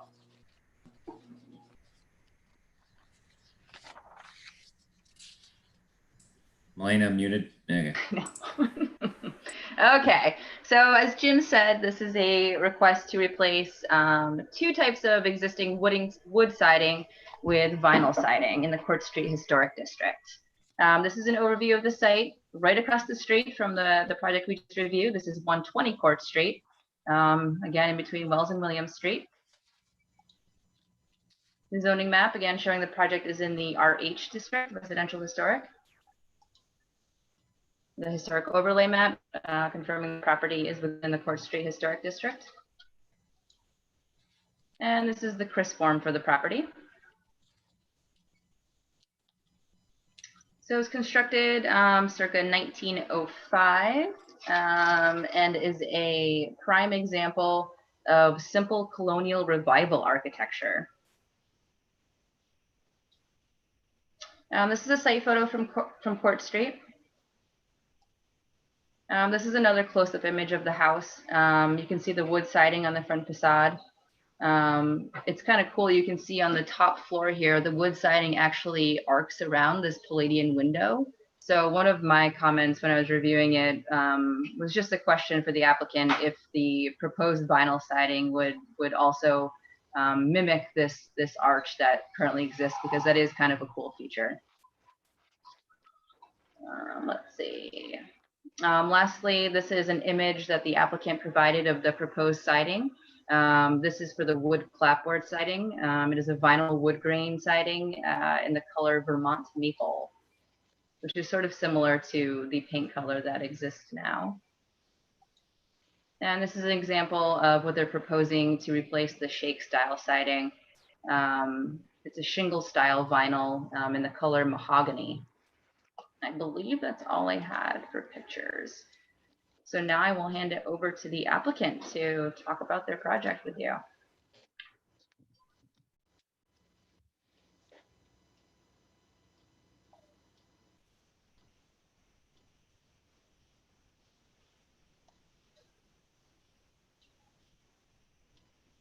I believe we have Mr. Charles Grimshaw with us to answer any questions you have. Hello, we were muted, so. Hi. Hi, No problem. Charlie and Juliet. Okay. So- What questions do you have? I think we just need to talk about it. So as far as the arch on the front, that will be, it's going to be kept in that same style. Yes, I do. I agree. I do like that as well. So We wanted to keep the colors, neutral, similar to how they are now. And we definitely are going to mimic the same patterns with regards to the shake and the clapboard on the house. So in keeping with that kind of colonial architecture, we definitely want to preserve, and with the fencing that we put up last year, I think it's, we definitely want to preserve the Victorian look. It's really important to us to be consistent with that. Mm-hmm. And we know that, it definitely needs attention, the wood siding. So there's a lot of dry rot, especially in the shakes. It's curling. There's a lot of some areas where it's needed attention for many years now, and it just hasn't been given any. So that's the reason why we're doing this. And the siding has sort of the wood grain look too. I've actually worked with this kind of siding, this actual brand of siding before, and it does have a very strong, it does have that wood grain appearance to it. You can't really even tell it's vinyl until you're like right up to it. So it's a pretty high quality. I've had pretty good, I like it. It's good stuff. So.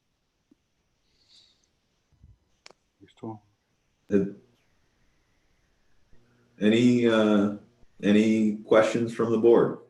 Can I just bring up, okay, in terms of board history on letting someone put siding on something in a historic district, we allowed Dick Glode to replace siding with siding at, I think it was 84 Court Street, a non-contributing property in that district, which had siding on it when it went onto the register as a non-contributing property.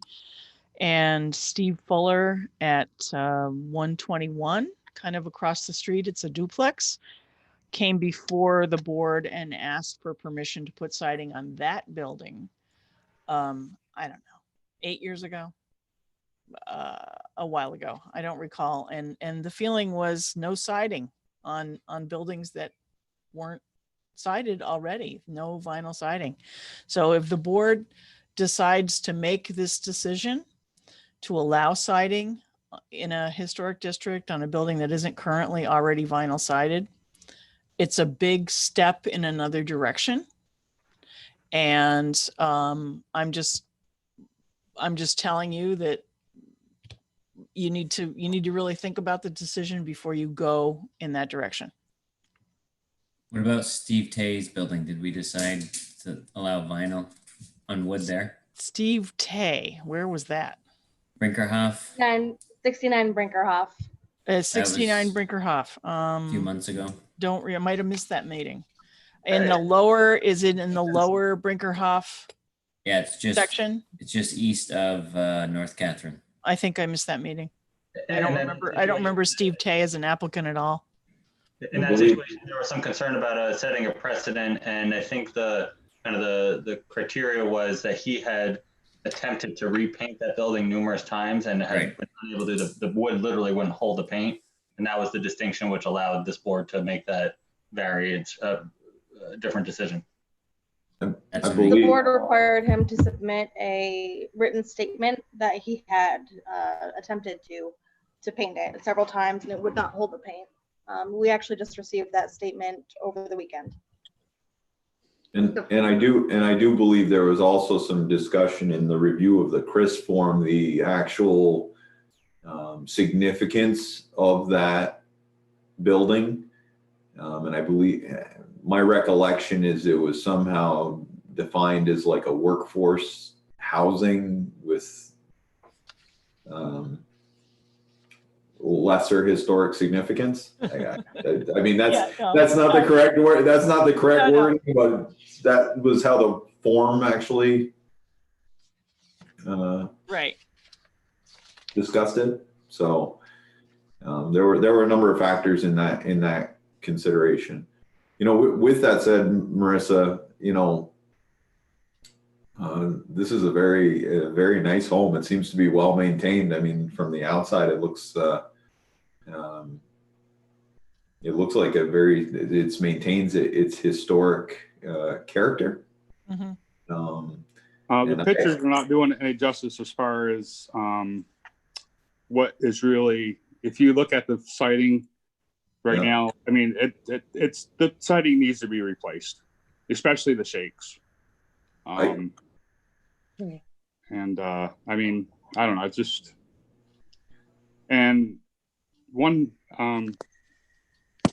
the house next to us, which is 116, 118, they have a mixture of vinyl and aluminum siding. I mean, we're trying to do something super tasteful with it. Yeah, we're not surrounded by tasteful, you know, buildings. Yeah, we're surrounded by college housing, and you know, we're just trying to make, you know, because I mean, I'm not getting any younger, and you know, a house of this size to have it painted is quite a bit of money, and right now, I don't think paint alone is just going to do it. It's going to need replacing, especially, like I said, the shakes. They are beyond that state. I mean, I'm sure they're probably the original stuff that was on when the house was built, really. I mean, they're just so, and there's actually holes in the corners where I had to fill with spray foam because of insects getting in. So, I mean, we're just trying to make it, you know, I understand, you know, the vinyl thing with the historic thing, but I think what we're doing is tasteful in nature, and I think it's going to be a huge improvement of what it is right now. And I don't think I think it's going to enhance the appearance, if anything. You know, it's just my feelings. Have you painted it before? It was painted by the previous owners. We just bought this house 3 years ago in 2017. It was painted, I believe, 10 years ago. If I'm not mistaken. Richard Heckard is the previous owner. Okay. And just Do a you question. need to replace the trim around the windows? I'm not. I was going to use this pine and just fur it out around the windows. So the vinyl, like for your J channel, when it goes around the windows, it's going to be flush with the outside of the trim. Okay, so just butt up against that. I'm sorry, what? It'll butt up against the frame around the windows on the second floor. I'm going to put another, I'm not gonna actually replace them. I'm gonna be putting another layer, I guess you could say, around with a trim. And I'm just gonna put the foam board, like a 1/4-inch foam board, because you do need a flat surface when you put your vinyl siding down and fur it out. Thank you. Mm-hmm. Just a question on the arch, since you mentioned that. Is that where the vinyl shakes are going to be? Yes. And can you describe how you're going to be able to achieve that arch? I guess I'm just wondering how that will come out. Instead of using J channel, I'm going to use a it's just a composite board, cutting it to shape, cut it. I'm just going to get the wide piece of composite, cut it the arch, route out a chamfer around the outside of the arch, and the vinyl will fit behind that chamfer. Okay. But the vinyl itself won't be arched. It'll be going straight across. Oh, you're talking about the actual vinyl, yeah. Yeah. So just the trim will be arched, but not the actual siding. Okay, I misunderstood what you're saying now. Yeah, okay, I misunderstood what she was saying earlier. Okay. As far as doing that, that's a good question. I might not be able to do that then. You're right. I misunderstood what she was talking about earlier. Because we had talked about that as well, actually, about trying to do that, but it's not going to be possible with the vinyl siding. Right. Have you looked at the alternative in the last 3 years of actually, evaluating your different issues with the existing siding and, cost to repair? The siding has actually taken a big turn for the worse in the last year or so, year and a half. When we first moved into this house, it was actually in pretty good shape, as far as like the paint, it's everything. But it seems like, I don't know if things were touched up before we bought it or what, but we're noticing a lot of decay and a lot of rot since we moved in, especially right around the front areas.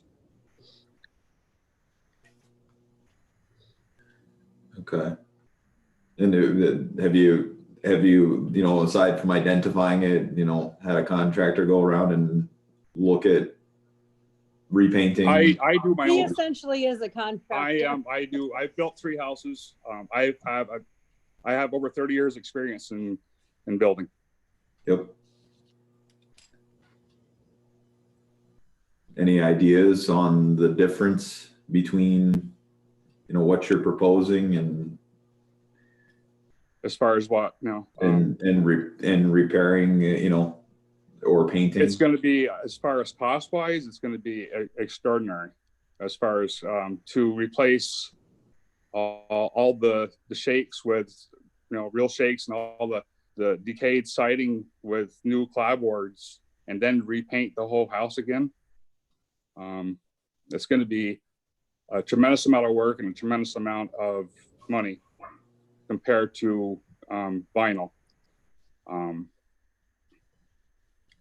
And I think it's going to look, because right now we have areas where there were windows at one time and they were filled in, so you can see the seams where the clapboards were filled in where the window was. There's areas like that. Those are all going to be eliminated with the vinyl. Bees are getting in. Yeah, we have wasps that are nesting right inside the walls because they're getting inside of in between the shakes. And just recently this spring, I just noticed a big hole in one of the outside corners. I filled with spray foam to keep the insects out because they were making a nest in there. So it's just one thing that after another, and it just needs to be taken care of as quickly as possible, because every day that goes by, it's just getting worse.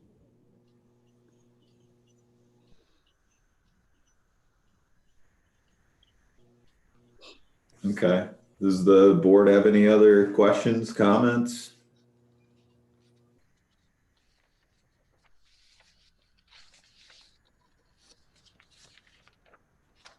Can we Okay. go back to the slide that shows the architectural significance?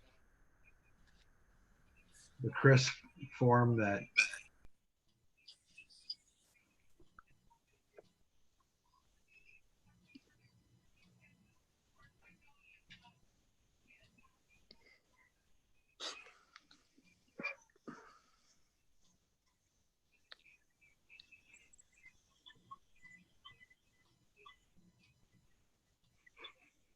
Anything specific, Rick, you would like no, right out? no, I just wanted to see the nature of the request versus the historic significance.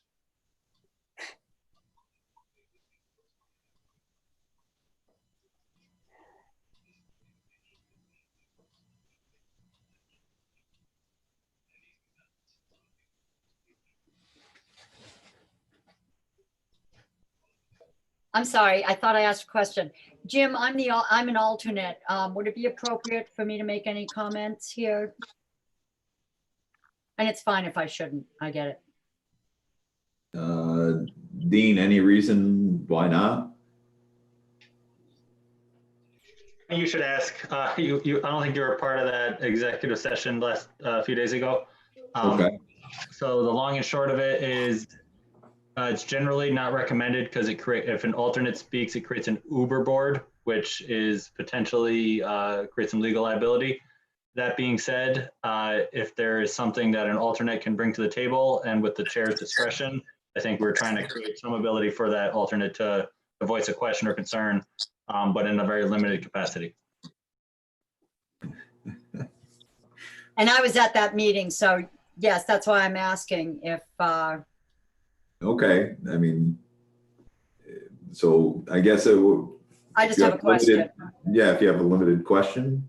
Laura? Yeah, just that having done the same thing on my house, having confronted the same issue, and for us, heat loss, in addition to the paint, was a big issue. And is there have you projected or gotten any information about how this is going to help insulate your house? Well, for one thing, I am going to be putting 1/4-inch foam board or underneath the vinyl siding. That itself right there is going to add, some amount of R value, of course. And just the vinyl siding alone, I mean, it's going to stop, a lot of air, airflow going through, as a barrier itself.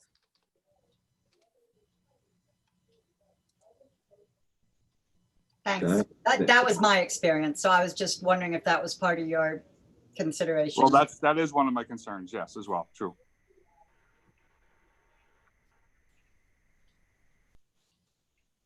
Okay. Well, back to Marissa's original comment about vinyl siding and board consideration. I will say in my time on this board, since I believe 2011, 2012, I have struggled with historic applications, and this would be a classic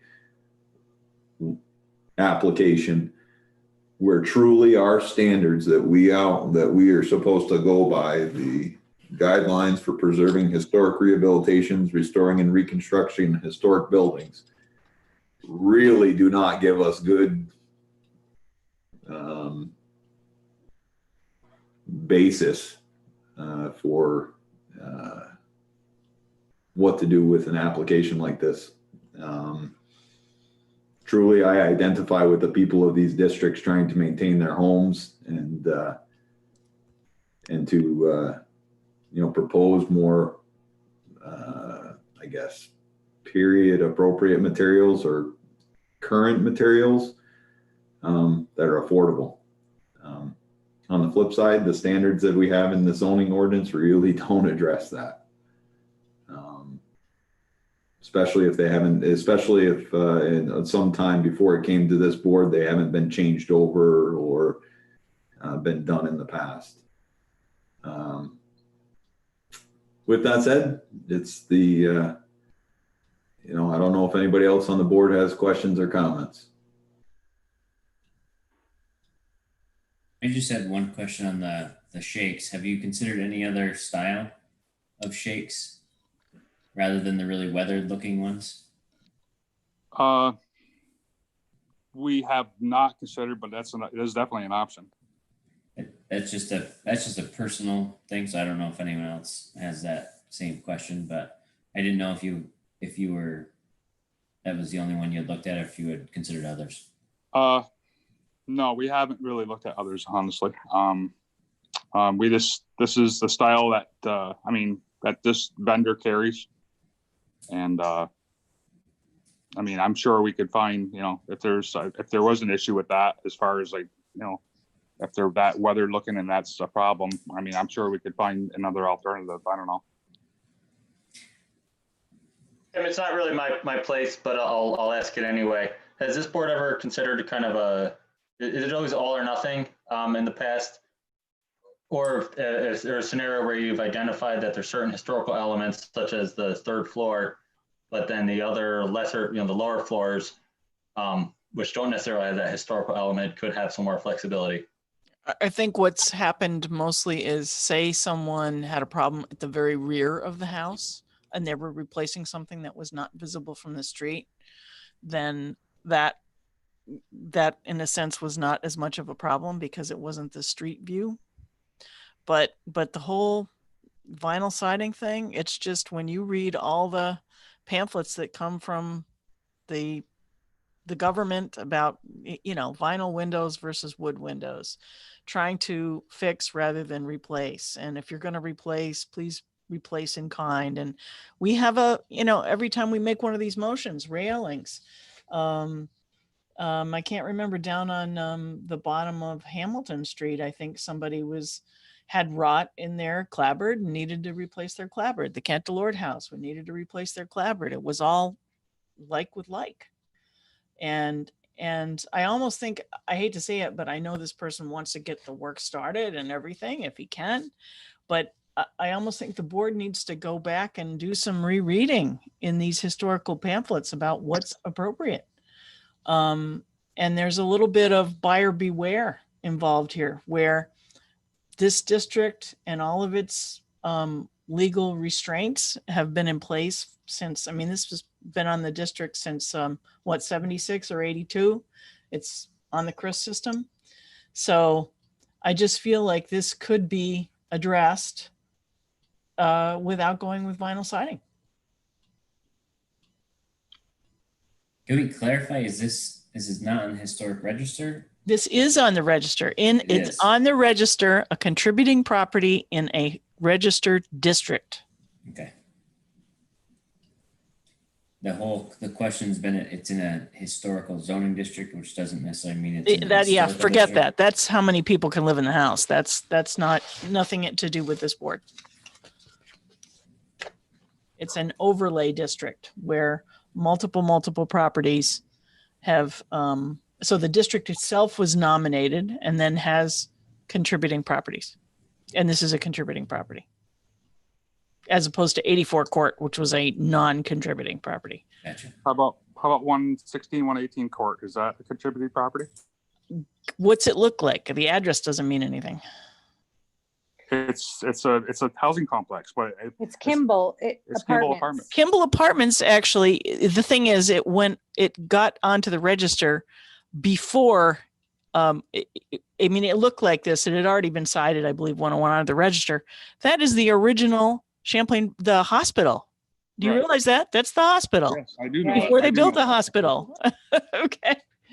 And then additions and everything were put on. It's like 3 different types of siding on it. I know, but if they all went on before it was nominated, okay. And again, nominated probably more for its history than for its outside appearance at the moment. Mm-hmm. I'm sorry. I'm just, it's just the replacing. I would love to replace this with the clapboard, but the cost of replacing the clapboard and the shakes and the paint as well, you're talking $20,000 probably, if not more. And another piece I'm just gonna say is like, we're both in our 50s, you know, we, you know, are planning to live in the city, And, you know, in this home. And we're not getting any younger, and we're the type of resident, I think, you know, we're gonna be, we walk downtown, we go to the farmer's market when there's not COVID going on. You know, we go down, you know, we are planning to retire here, but it's really, you know, it needs to work for us too. And, you know, because it's just, it's too much you know, maintenance. yeah, it's just, I mean, and I would even be willing, if like somebody else had just mentioned earlier, as far as maybe compromise a little bit. Maybe we could do, if you wanted, if you would go for this, if we could do the vinyl on the clapboard areas, and I could just replace the shakes and paint that. If we could do that, I'd be good with that.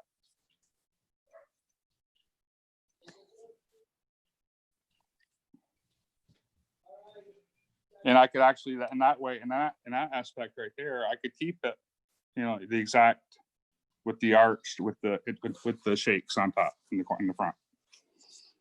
I mean, we could do that.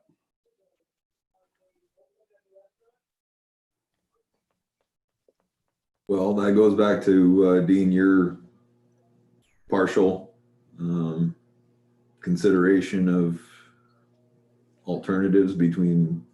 I mean, if it was that or nothing, I would go for that. I mean, you know.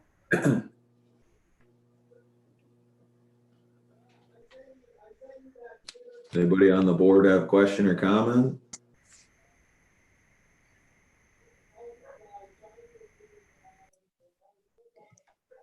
I mean, the only thing I can think of was the most recent thing with Steve Tay, and if the only reason not to do it is because of precedent, we broke precedent with him. And I understand precedent. I've been on the board a lot less time, but I don't think you should continue doing something if it's not correct just because of precedent. I'm not saying this is correct or incorrect. I don't want to be bound by that if it's just gonna stymie things that really should be moving forward.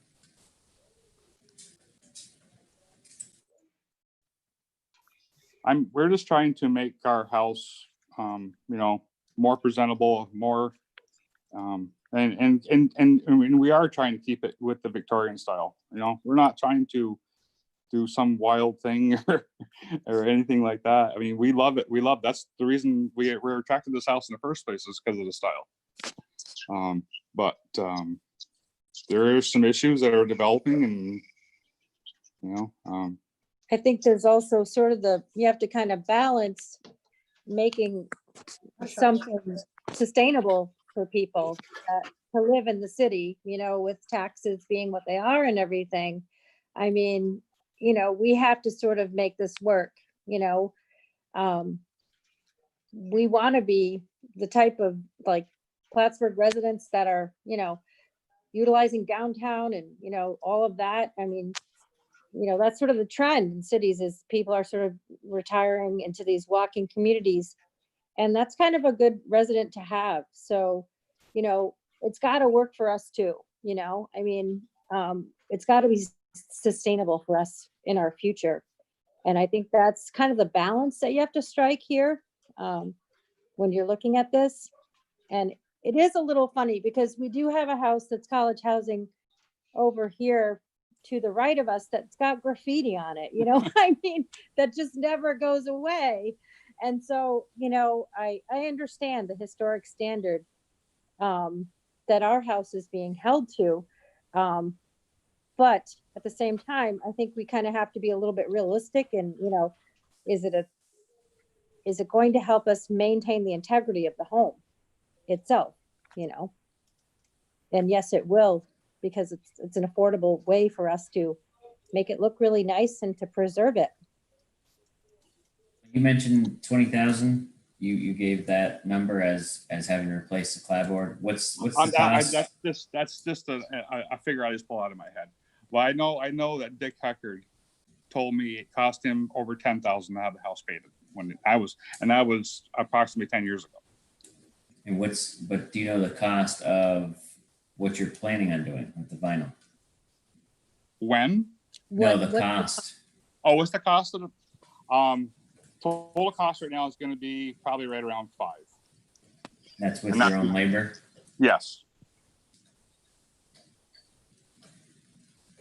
That's you providing your own labor. That's correct. You're doing it yourself. That's right.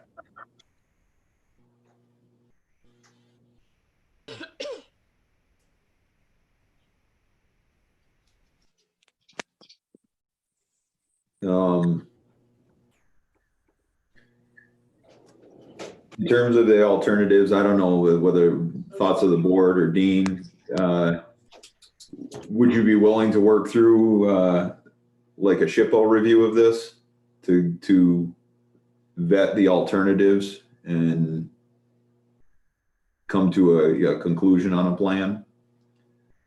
I'll be honest with you, the applicant or the material we have that our zoning ordinance references, I mean, we would just have to ignore it, basically, in my reading of it, to simply just approve the application as presented. With that said, I do identify with what your application is trying to do and trying to accomplish. The Historic Preservation Office, as you heard in the previous applications, has been one way for us to, I guess, bridge that duties of the board with, what can be balanced out with the applications or what the applicant is looking to accomplish. I don't know if the board has any other comments to that. I don't know if the applicants have any comments or questions about that, but I would feel more comfortable. I hate to say it. We're going to postpone this for a month, get a SHPO opinion. I wouldn't even feel comfortable doing the seeker because I think the answer on seeker would be a negative.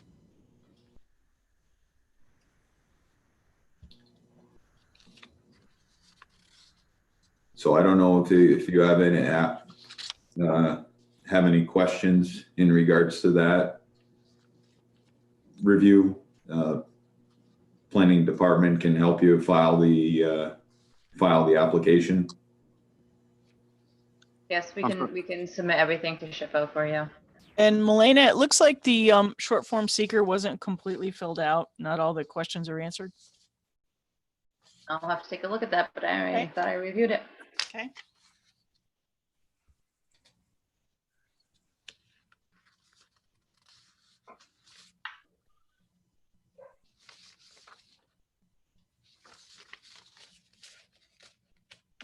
Again, I'm questions from the board, comments or applicant, if you have any questions. Oh, is there anything required of us with the SHPO review, or do you need us to do something?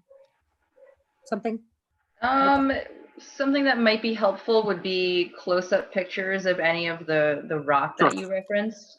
Yes, I can do that. Okay. Everything else I should have. Okay.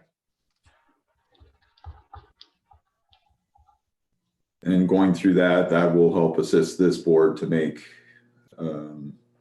more informed decision. Okay. Any other questions or comments from the board in regards to the application? Okay. If not, then we would propose to table the application so that you can come back at the next month if you get your comments. Milena, I would assume as long as we get comments prior to the meeting, they can come back to the meeting. Correct. I will try and submit everything to SHPO by Friday of this week. Turnaround is at most 30 days, but SHPO has been pretty quick. With the last project we submitted, it was like maybe 2 weeks. So we should have everything before our next meeting. Okay. Elena, Is there any historic preservation funds out there? There are some tax credits that are available to homeowners. I can look into that and send some information to the applicant. Yeah, I think that'd be a good idea. Because they are in the a registered district, so I believe they would be eligible. Yeah. Help defray some of the cost.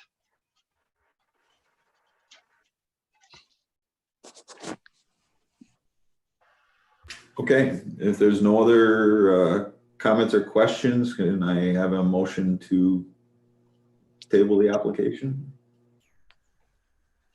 I'll make a motion to table the application. Okay, motion by Rick, second. Second. Second by Reg. I heard Reg first. Okay, second by Reg. Roll call. Marissa Gilbert, Yes. Derek Rosenbaum, Yes. Rick Perry, Yes. Reg Carter, Yes. Marissa Gilbert, Yes. or Jim Abdullah. Sorry. Okay, one moment. If I'm the who, I'm sorry, can you repeat that roll call again? Who's recused on that? Was there four? Am I the fifth person? You're the fifth person. Okay. Yes. You want me to repeat? Well, I thought I heard Reg, you said Reg and then me. Yeah, I started with Marissa, didn't I? Yeah, maybe not. Do it over again. Just do it over again. Yeah. Marissa Gilbert, Yes. Derek Rosenbaum, Yes. Rick Perry, Yes. Reg Carter, Yes. Jim Okay. Abdullah. Yes. Okay. Thank you. Thank you very much. Okay, thank you. Thank you now. Yeah. Okay. I don't think we had any other items. The one question I had was, are we still considering our board procedures? Not right now, while we're working 2 days a week.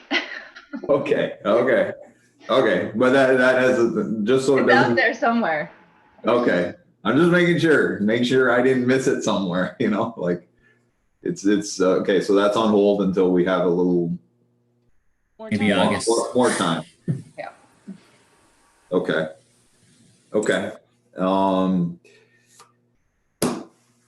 I guess I'll entertain a motion to adjourn. I'll make a motion to adjourn the meeting. Okay. Second. Second. Second by Rick. All in favor? Yeah. All in favor? Aye. I don't need a roll call. Aye. Okay. No. Okay. Thanks. Thanks, guys. Thanks, guys. Have a good night. Everyone. Good night.